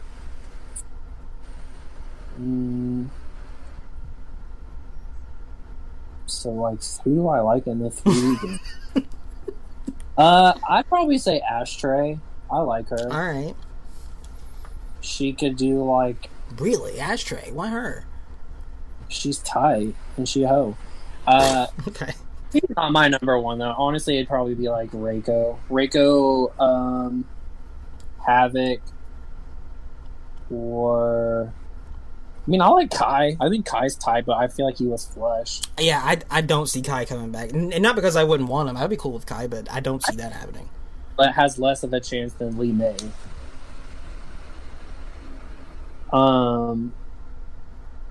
There was like a 2-part question, right? Who do you think the NRS will be rezzing next from those characters, that MK4 to Armageddon character list? And who would you most want to see from that MK4 to Armageddon list? Be what? Well, the second part sounds like they can be from any. They don't have to be from. I mean, you could be right. I would just say Rain. Okay. Because I remember I was so hyped for MKX because I saw that motherfucker dropkick Kodo off a roof, and I was like, oh my god, He was hype. Rain's gonna be in this game, and he wasn't. Yeah. And I'm not the kind of person that's like, if this character isn't in the game, I'm fleshing this shit, and I ain't ever. Fuck NRS, fuck all of them. Like, I'm not. You mean you're reasonable? Is that what you're telling me right now? Yeah, you can't just dip franchises because, like, you have to like more than one character. Like, I don't know. I would say Rain though. Cool. Yeah, that works. We already got yours, Temp. Did we? We did. Lee May. Yeah, we got it. Yeah. Okay. Good question, Regaron. And I mean, I think that's one that's going to be. I think it's a relevant one. Because, yeah. Well, if they gave him all the crazy shit, like water shit, like how Fujin has all this crazy wind shit in this game, like I know they did some water shit in 9, but like, could you imagine it now? I mean, I don't know. Rain is a character that it's really hard to gauge his power levels if you want to go nerdy for a second. So, he was.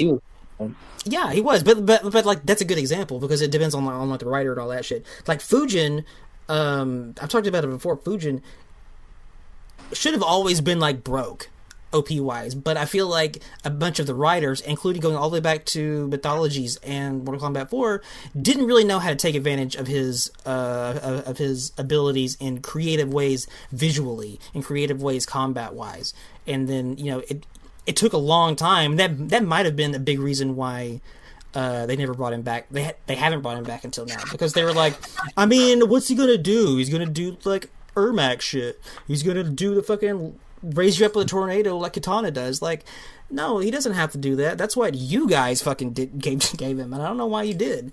But now we see him like fucking running, like skywalking and shit, and all this other motherfucking shit, pulling the air out of your lungs, like I said a billion times. Like that shit he should have been doing. So, I forgot my point. Oh yeah, Rain. They could buff him if they want Rain to be more powerful, and I agree with you. I think that would be a good way to take him. That would be a lot of fun. To be like crazy, like doing all this wild shit. I'm just saying, I would honestly make him more water with a little bit of lightning because that's already Raiden's thing. Give him the lightning bolt. That could just be water. I mean, Fujin would body him still, but that's fine. That's okay. Probably. I'd be into that. And dude, we all know that we need more ninjas in this shit. Yeah, for sure. Come on, man. Yeah, that's a tight question, Roger. Appreciate that one. Yeah. Thanks for the question, dude. Okay, Chrome asked, notifying the Warrior Shrine, Suhao in the background. Oh, we knew that. Chrome. Yeah. I think you knew that we knew that. Okay. Friend of the show and on the mend, Sevatar asks, do you think Aftermath is the last DLC batch we'll get? I'm going to go one at a time with these. Do you think Aftermath is the last DLC batch we'll get for MK11? I don't. What do you guys think? If the leaks are true, no. Tim? The fact that there's only 3 makes me think it's not the last. Okay.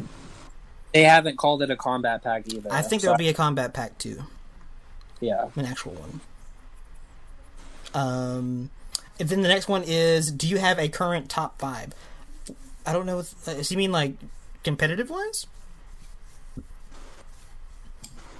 I believe so, yeah. Okay. Well, what do you think, Tim? It's easier to do top 3. I think Joker, Jackie, and Lou. Yeah. Lou, yeah. I think those are the indisputable top 3. After that, I think Sonya's very good. I think she's hard to play, and I think you can make the case that Sonya's number 6 or 7 in the game now.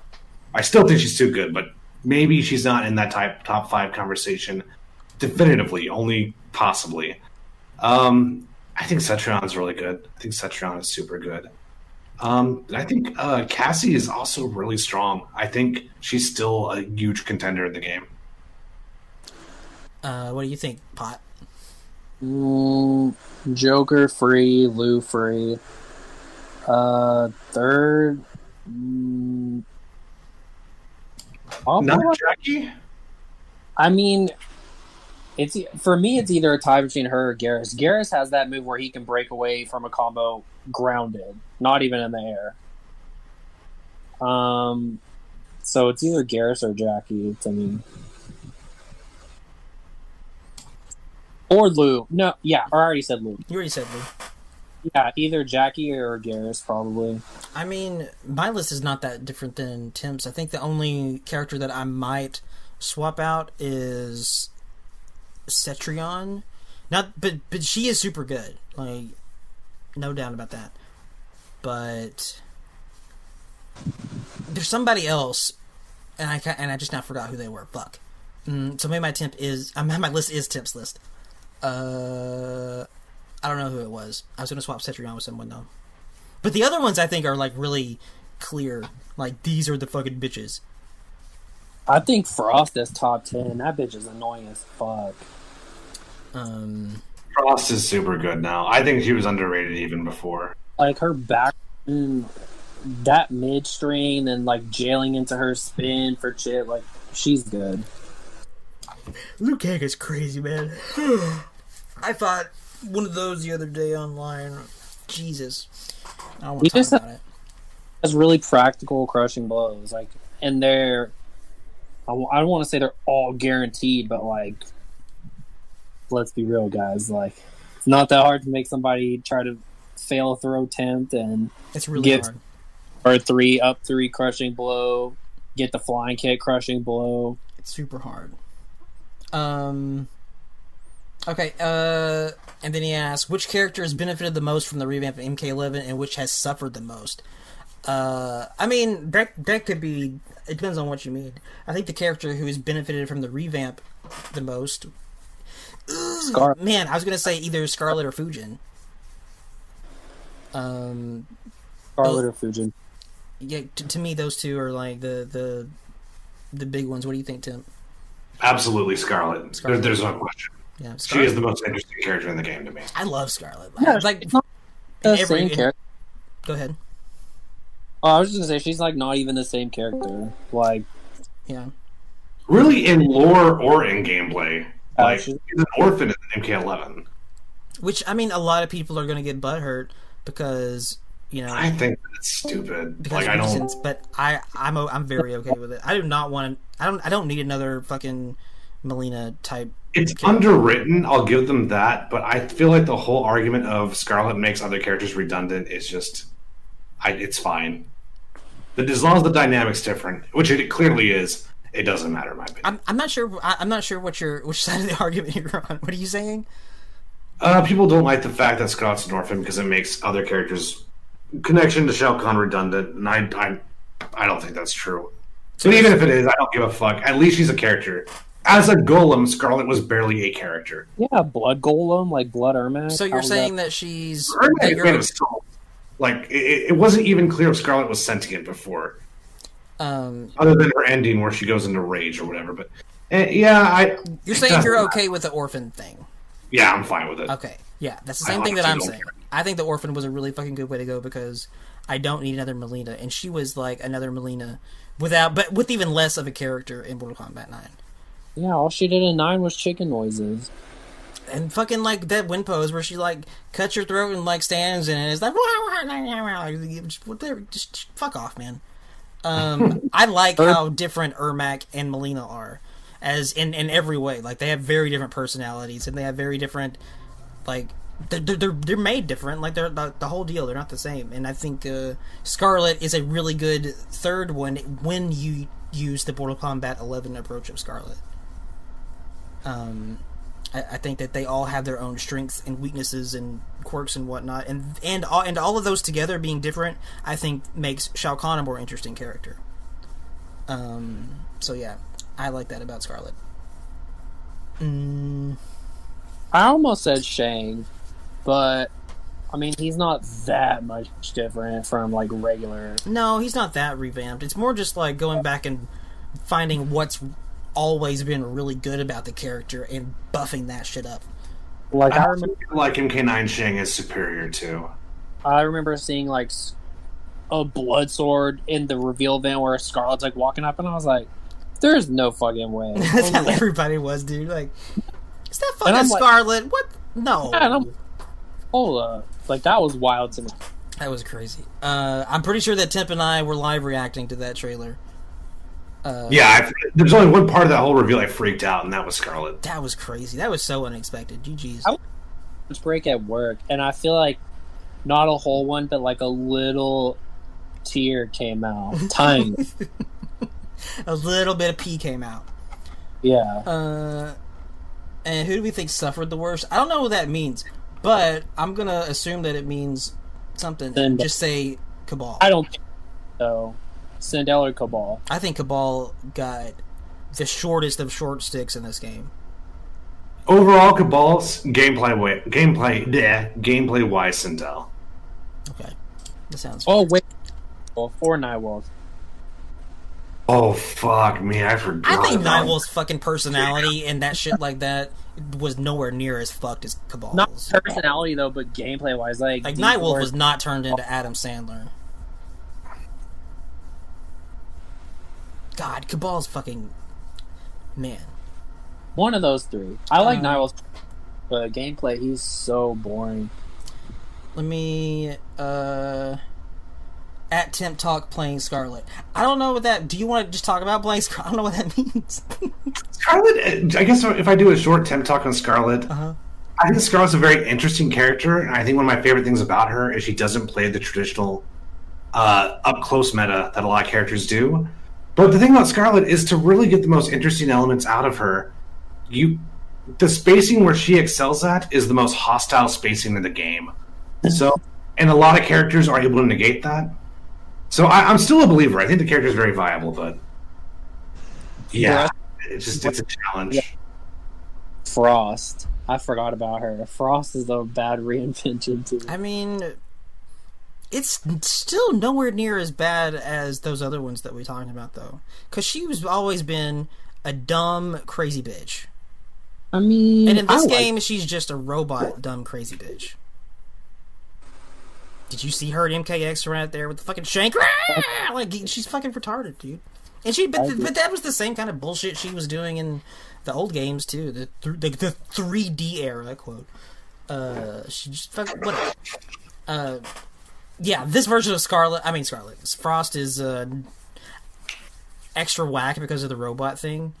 But I don't think it's that big of a departure.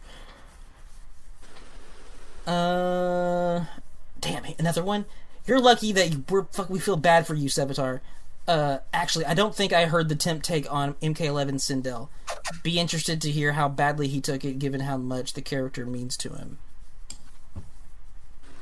Well, I think the worst part about MK11 Sindel is that the whole point of MK9 Sindel is you have these great tools, but it's very difficult to set them up. And MK11 is kind of like MK9 Sindel turned upside down. So, like, a lot of her shit is just do it bullshit. And if you do the just do it bullshit right, then sort of the spacing resets. So there's just no risk reward to her anymore, I feel like. And the reason why I picked Nightwolf over Sindel in terms of who got it the worst gameplay wise was because Sindel at least has interesting combo construction. Nightwolf doesn't even really have that, but I just feel like a lot of the neutral is gone. A lot of the interesting shit is gone.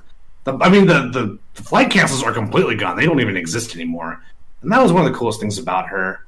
The zoning she does have just isn't as interesting without the execution ceiling. I don't know. So that's kind of where I stand with Sindel.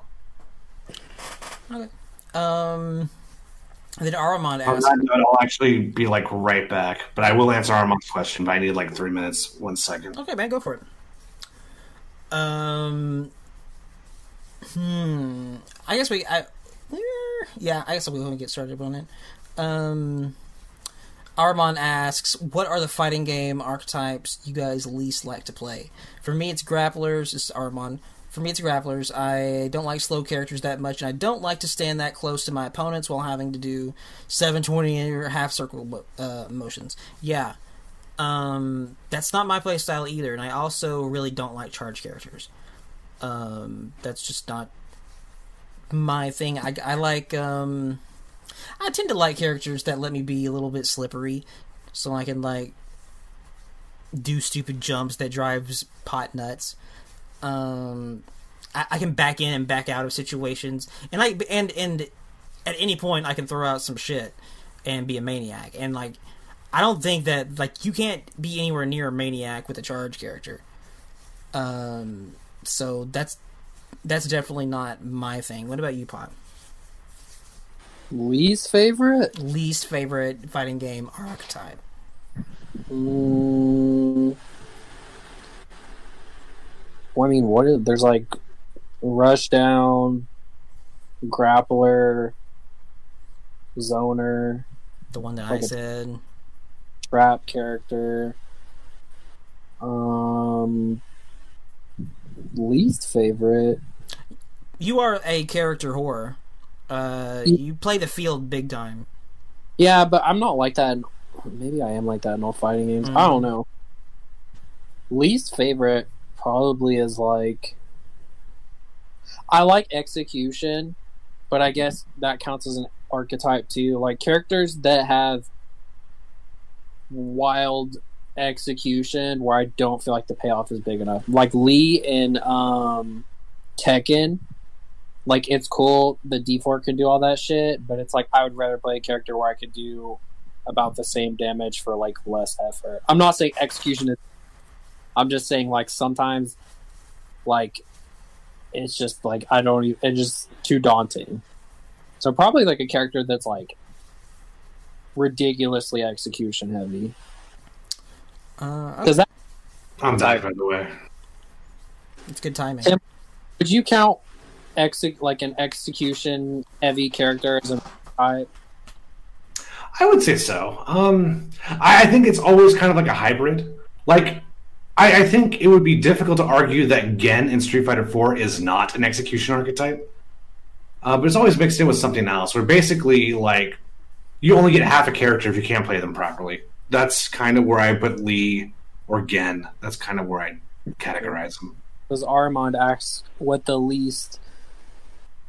or what fighting game archetype we like least to play, and I said I do like execution, but if it's to the point to where I don't feel like if I could do something with a different character I like easier, then I'll stick with that character. And I said like I like playing Fang in Tekken, and I do like Lee as a character in Tekken, but like I don't want to do all that just for like the same damage that another character can get for like hella easier.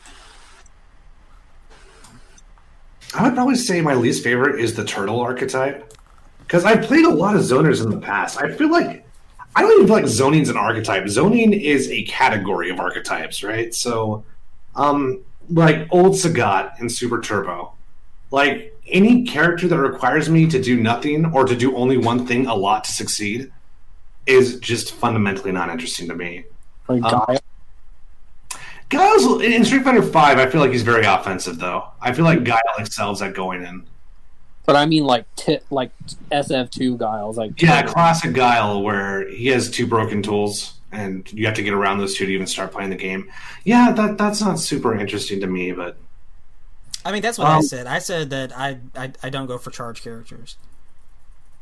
See, I play Mei a little bit in Guilty Gear, and I think she's like hilariously fun. But hilariously fun. Oh yeah, she's stupid. Okay. But like, Glacius is a zoner. And I feel like I can still play offensively as I'm zoning. I don't ever want to play a character that doesn't let me control the pace of the match, because that is my main goal in any fighting game. That's definitely true about Glacius. Like, he is a zoner, but man, he can fucking pin your ass down and make you feel like smothered. And he can keep you down too, as well. Too, right? He has like traps and shit. Who? What? Glacius, doesn't he have like traps? Yeah, he has unblockable traps. He's got some shit. You can jump them on reaction, but they're still very good. And I mean, I feel like Hanra has some of that too. Actually, like he's more of a trap character than a zoner, but he's a zoner. But he can also make you feel smothered, and like he's got some good buttons. Or at least he did way back when I played that game a billion years ago. Command grab. Command grab. Does Conra have a command grab? I don't think so. I thought he did. Like a mid-range land grab? Dude, I might listen. It's been a million years. Yeah, it's been a while for me too. You gotta cut me some slack. I'm old as fuck. But yeah, I think that those were all of our answers. Where was that? There it is. Yeah, that was a good question, Armand. Why is Savitar? What? He said, "Would you guys ever bring an FGC guest on? I think Sharon would be is a volcano of charisma and intellect and good opinions. Maybe him. And have to do the charge for frame data. Yeah, that's him. Maybe Evan's being sarcastic or facetious. The first part of the question is a fair question. I'm leaning toward. Well, you go first, Django. I'll let you. Would you guys ever bring an FGC guest on? I feel like that question is very general, so I would say a very general yes. Ultra David, yes. Obviously, it depends on the person you're talking about. Do I want to get LTG on here? Not especially. Like, I don't know. Oh, no. I don't know. That might be funny, but like it would be. I'm not itching to like, talk about banning that ass. What do you think, Tim? I don't like doing guests unless we know the person. Yeah. So I don't think I'd be ever hyped to do like an FGC like celebrity on the show. Just because if there was an Ultra David there, or if there was like a Pig of the Hut, if it's someone I really respect and admire, I don't feel like I could truly be honest. I can't say things like, I'm not looking forward to doing sets in Mortal Kombat 11. I feel like I would self-censor whether I liked it or not. So, unless it was someone we were really tight with, like Costner could be interesting. Costner's on the Discord. So, I mean, he hasn't shown up lately, but like I've been seeing that dude in Twitch chats for like almost 10 years. So I know that dude's chill, but like I don't know if we ever brought on like what's a good example? Aris. Rio. Or dude, Aris like I would do too many Aris jokes to Aris. It wouldn't even be that fun. Would be really weird. Like if I was Aris and I'd walk up in here and like you hear me say toilet or some shit, like what do you guys this is I'd be too worried about saying something stupid if Aris was on the show. I almost wouldn't even want to talk. Yeah. Yeah, that might be a thing. But I mean that question is so open ended that it's like it really would have to be someone that like fits already. I mean someone that I would be interested in talking with. Like, listen, if Tom Brady ever wanted to come on the show, I would bring Tom Brady on the show. I would really want to bring Tom Brady on the show. It would be tight. I don't know why. I mean, no, I do know why. Because we can talk about Sub-Zero, and I think that he likes talking about Sub-Zero. So, I mean, sure. I don't think that would be the most productive episode in the world. I don't think that we're going to, like, crack some, like, new discoveries as far as this shit goes, but just for raw-ass entertainment and to be, like, talking shit with the legend, Tom Brady. Come on, man. It's too funny. But I don't know. Like, that's also a fighting game guest that would be, like, not that serious. At least to me, that's how I would treat it.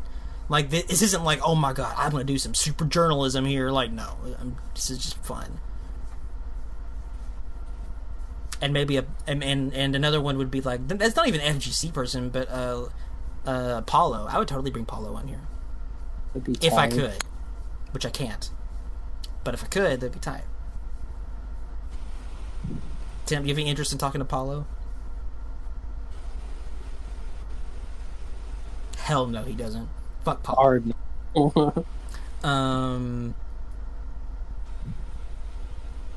I lost the place in the fucking thing. Is it all of it? Oh, well, yeah, that's my answer. I guess Tim answered.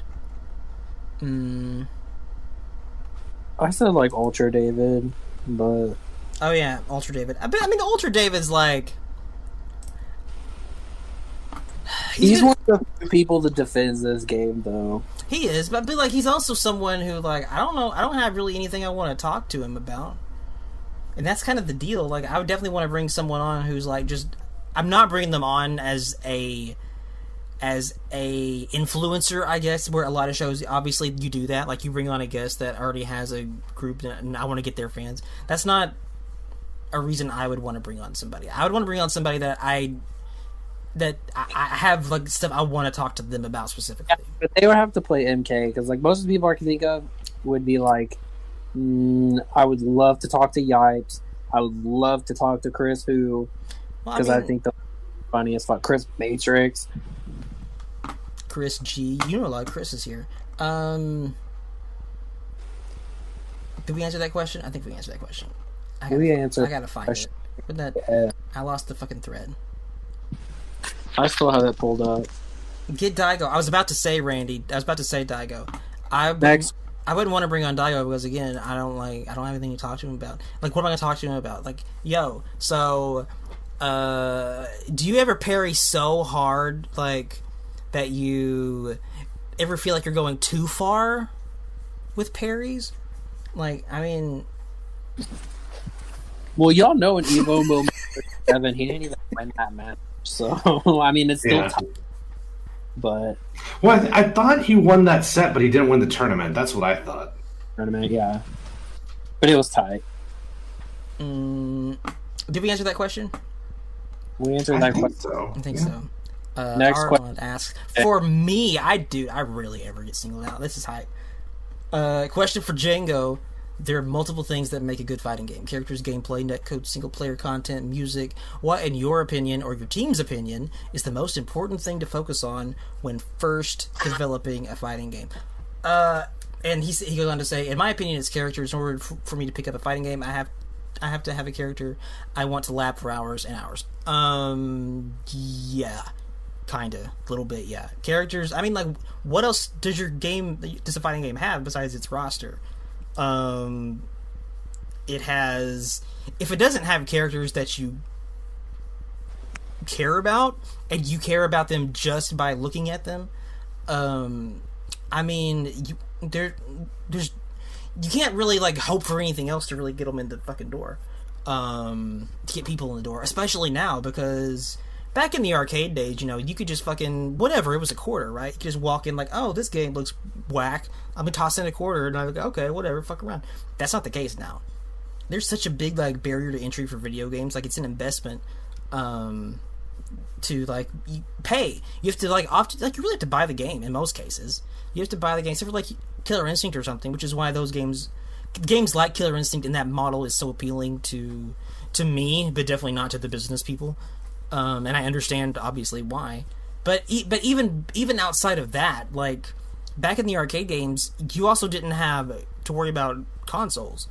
Like that wasn't a thing either. But nowadays, like you do, it's like okay, so it's not just people that you don't have to just convince people to buy your game or to be interested in your game. You also have to have them be like invested in video games as like a ongoing pastime that they want to buy a console and keep up to date as far as that shit goes. And it's like, both of those things, all that price and barrier to entry, on top of fighting games being the fucking hardest genre to get used to and to do well in, because fighting games are so fucking hard. Like, it's just hurdle after hurdle after hurdle for these games. So your only hope is to like get characters that maybe look cool, and usually that's not enough either. So what do? You go get licenses. And that works. And it's understandable why that works, right? Because people don't want to take a gamble. Like I said, I gotta buy a console, I gotta buy this fucking game, I gotta sit down with this game, and like, if I buy this game and I don't take it seriously, I'm not gonna waste that money, because that money is money, bro. Like, that's just too much fucking investment. You want to make sure that you're gonna play that game and enjoy it. And man, that's such a hard sell. It's ridiculous. It's a ridiculously hard sell. So, characters, yeah. I mean, that's it. And beyond that, I mean, yeah, all these other things are super important. Obviously, gameplay, netcode, single player experience, all that shit is extremely important. Tutorials, helping the player out every chance you get to like encourage them to keep playing.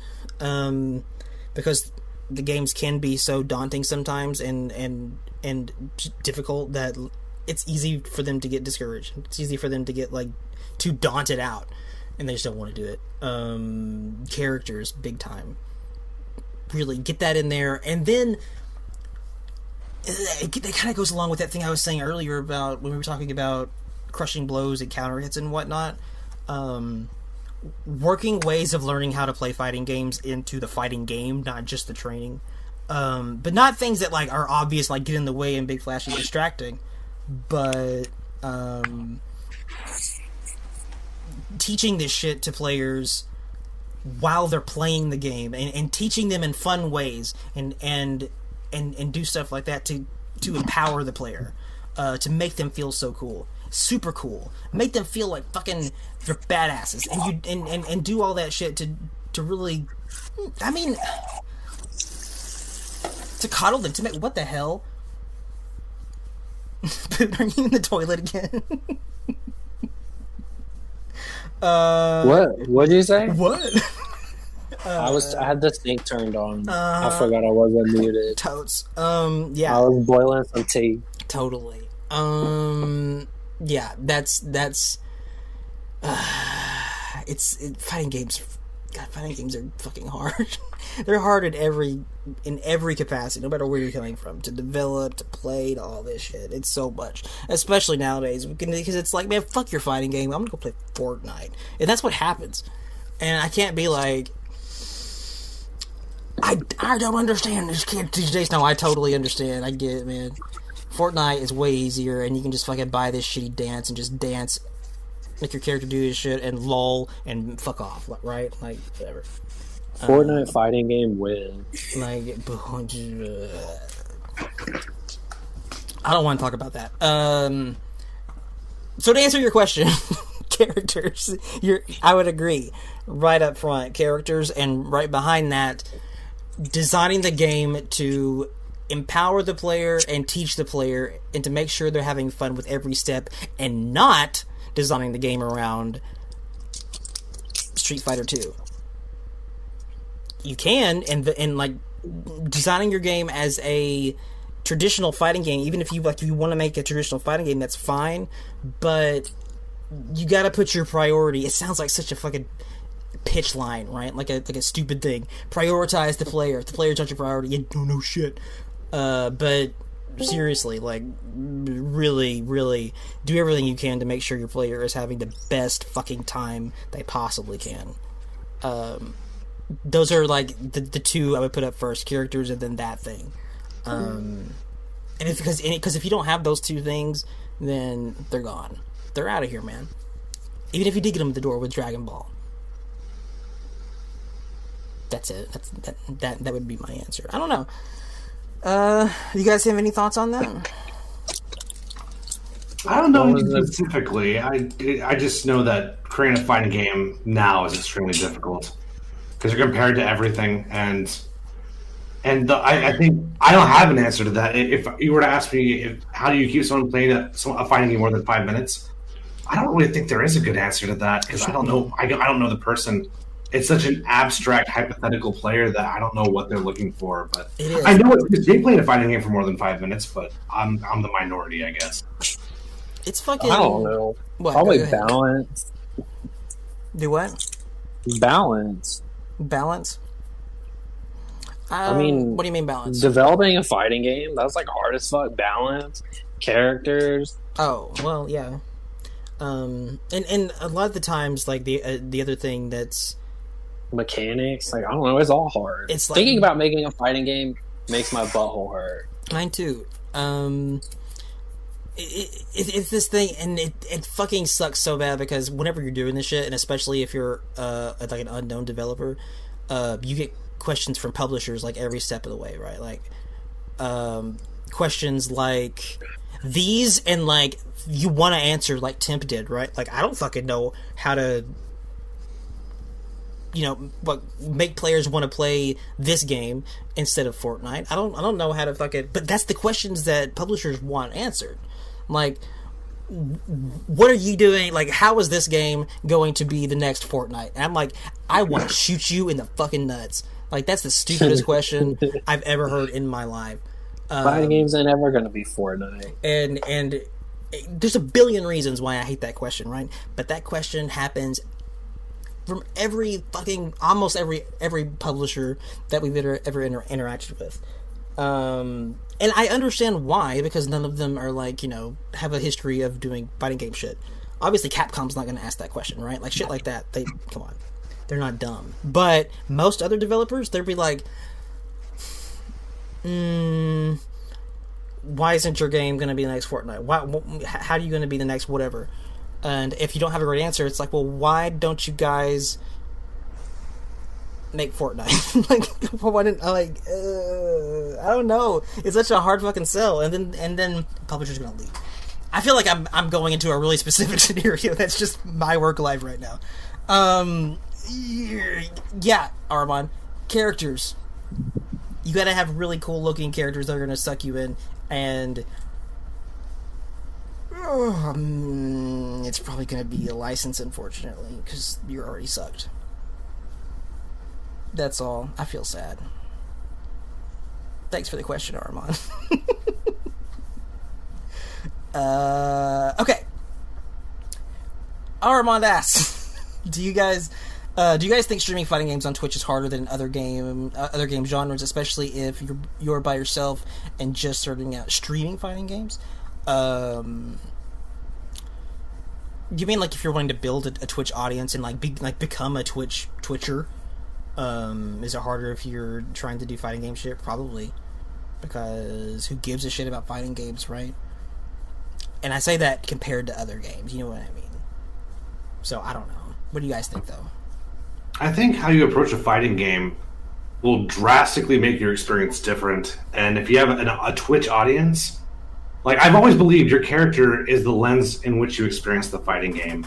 So if you pick a character that no one likes, that is the way your audience is going to experience the game. Which is why I think a lot of people didn't like watching Eris play Collector, because now it's Collector 11, the aftermath. Like that defines the experience, right? Yeah. So what do you do to make people enjoy you play the game? Do you switch characters all the time? Okay, great. Are you good with every character? If the thesis, or if the question is streaming fighting, is it hard to make streaming fighting games interesting?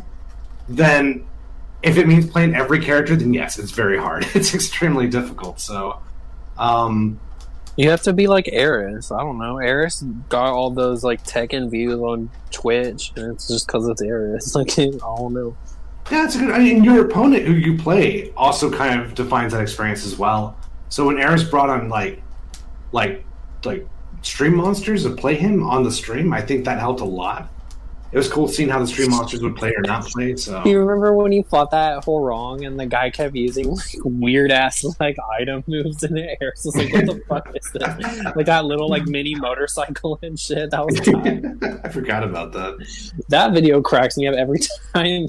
Like at this point, like I've with Eris specifically, like I don't know where he got like the most audience. Was it from his fighting game and his Tekken shit? Or was it from all of the fucking Souls that he plays for so long? I know he did the other thing first, obviously. I knew him as a commentator before I knew him as a streamer. Yeah, and that too. I did too. And I think the Resident Evil stuff helped a lot as well. He's not that funny as a commentator. He's funny as a streamer, though. He is. I just don't know which of those, like, which content that he streams brought in more people to his community, to more subs, more fans, more Eris subs. I mean, honestly, probably the whole Street Fighter Cross Tekken sex scandal. Like, that. I mean, I don't think he wasn't streaming them though, was he? I don't know. He was streaming like before Twitch, I think. I feel like he was fucking. I feel like most of his audience came after all the fucking time when he started playing Souls games on there. And boy, you know, like Eris, he can fucking play Souls and then start over and play it again and play it again and play it again. And he has. Resident Evil. There's nothing wrong with that. Well, he was in like a. I don't watch the guy, but I know he was in like a PewDiePie video or something, and that dude has like 1 billion subs. Yeah. So I don't know. People are like, "Who's this funny Hagrid stoner guy? Let's watch him." That's exactly what they said, and they still do. Yeah, I mean, this guy's only 35 or 36, and he looks like he's 60. Who's this guy's crazy tight. Bald fat fuck? Yeah. Why is the background green screen? I love when people ask him that. He's like, dude, I've had the same camera since like Dude, I think ancient your green times. screen's messed up, bro. What? It's my green screen, bro. You don't like it? I remember when someone asked him if he was drinking A1. That shit was so my tight. God. I don't even remember what he was fucking drinking. I didn't know that was the origin of that. I heard him talk Yeah. about that shit a bunch. I didn't know He someone looked asked like him. he was drinking A1 though. That's why it was so funny. I don't know what the fuck it was, but it looked like A1. Jesus. That's interesting lore. I didn't know about that. I was scared he was gonna die. Like when Corona was Oh happening, my he was God. talking about, I haven't eaten in 3 days. I've just been eating mustard, and I found an apple. That sounds about. And, he was saying, yeah, and people are like, mustard? And he's like, yeah, and like cheese. And like, it was just weird. He's like, I could go for losing a few pounds. I haven't I was like, watched dude- Eris since this stuff, since the whole quarantine stuff started. I have not. I've been able to watch him. He's that been much. playing a lot of ancient games. He's been playing like A Link to the Past. He's playing like a lot of Super Nintendo games. Man, I mean, I like Super Nintendo. That sounds sick. Did we answer that question? I think we did. At least Mustard is tight. as we do. Mustard's not bad.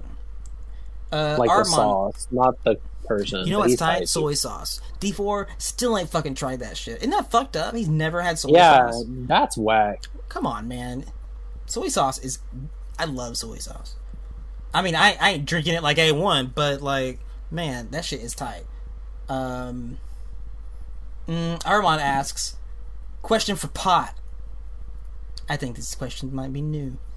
How sick was my Okina in LB2? Is that Lakita? Okina? Okina? Yeah, that character Last is play. whack. That's all you gotta say. Well, that game is hard, and the character I was using is buff, but like his anti-air move is a charge move, Okay. and like Armand, I guess, is like really good at jumping, and he was like, he kept switching sides, and like didn't know. I don't know. It fucked me up. I got Armand, this fucked bitch up. right here, like, whenever you guys were playing, he kept fucking posting to me, did you fucking teach Armand how to play fighting games? This bitch won't quit jumping. Like, come on, man. Listen. Well, it was better when I had a DP, but then Armand like instantly adapted and stopped fucking jumping and started doing like wild shit. Even then, Get good, Scrub. yeah, I don't know. It was like big brain shit. And he was playing like an RNG character. So this old fucker that he plays, it looks like Santa Claus, and wears this like Raiden hat. He has a backpack, right, and a fishing pole. And inside the backpack, he has a bunch of turtles, and he fucking throws them at you, Mario Kart. And sometimes the turtle is like this big ass fucking turtle dragon thing, and it does like hella damage. And so the turtle's RNG, and I think that shit's an overhead. But he can also do like a command grab. He can do all this fucking weird shit. And then he has like a command grab long range with this fucking fishing pole, and then this RNG fucking turtle comes out. Like, it was just crazy shit. I thought I was playing Mario. See, the situation you just described is one of the big reasons why I'm such an anime game bigot. It's not because an anime game. That shit would fuck me the fuck up because it's like, what the hell? You're throwing turtles out of your backpack and you're gonna hit me with the fucking Yeah, fishing it pole? sounds Like, dumb. I don't even but know that's, what's like, fucking when going on here. But it's more than that. But that's like when I It's was telling more you about than Final Fantasy. I was telling you about Final Fantasy VII remake, like water filters. Oh my god! Like, that shit was whack. But like, Last Blade 2 is tight. It just sounds dumb because I'm describing like a weird dude throwing RNG listen, turtles at you. I saw the game. The game looked cool whenever it was. I didn't see turtles, but I didn't even say Armand was bad. Why are y'all saying I'm salty? Yeah, I mean, it was you do that sound a little character is salty. a gimmick character, and Armand obviously has RNGesus on his side.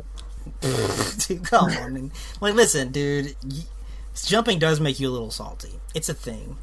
It does. That's like, and I was like, maybe I could jab anti-air. This bitch, okay, not Armand, but that character has that Liu Kang shit from MK11 where he has an overhead teleport and he can either do a low or an overhead, and it's reactable.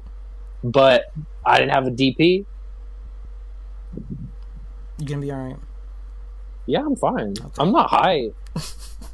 I'm saying Armand was good. I don't know how to fight that character. Okay. I don't know how to fight wacky characters. If they're doing like crazy shit, I was like, maybe I'll just duck this. He's gonna zone right. He's gonna teleport. He's gonna do a low move.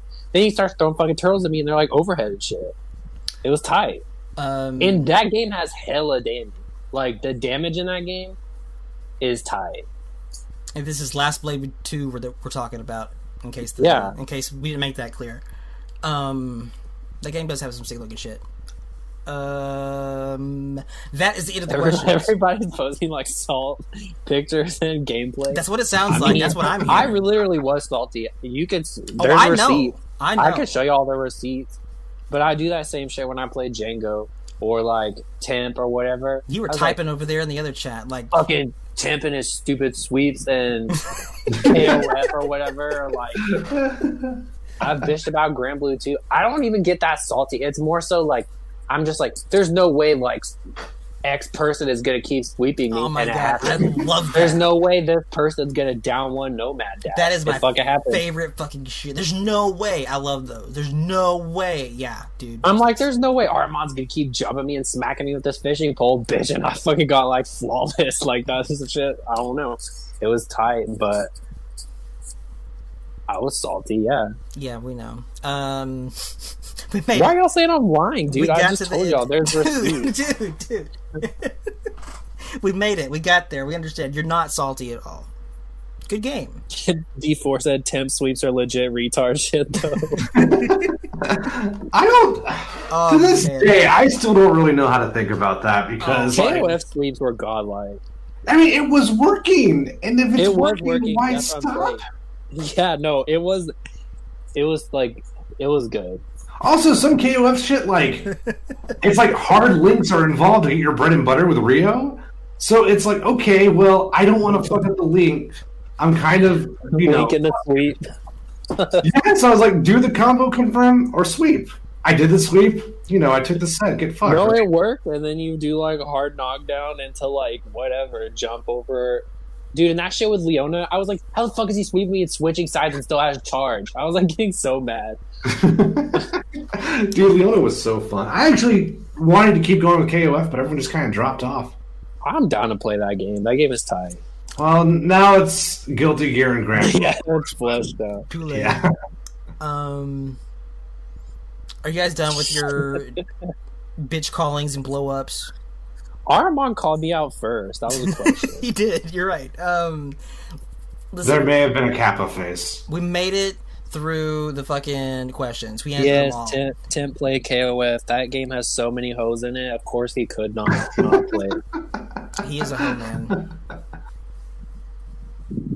I gotta play. Listen. That's not a reason why I want to play Scarlet. I just don't. I don't play that many females, and like I'm checking her out over here, and I'm like, she looks kind of cool, and she's a ninja, right? That's another reason why I want to play her. I need to up my. I need to up my hoe quota. Hoda, something like that. We made it. We're done. We'll see you guys next time. Later. Take care. Pod, you have to say goodbye. Oh, bye. Bye. No.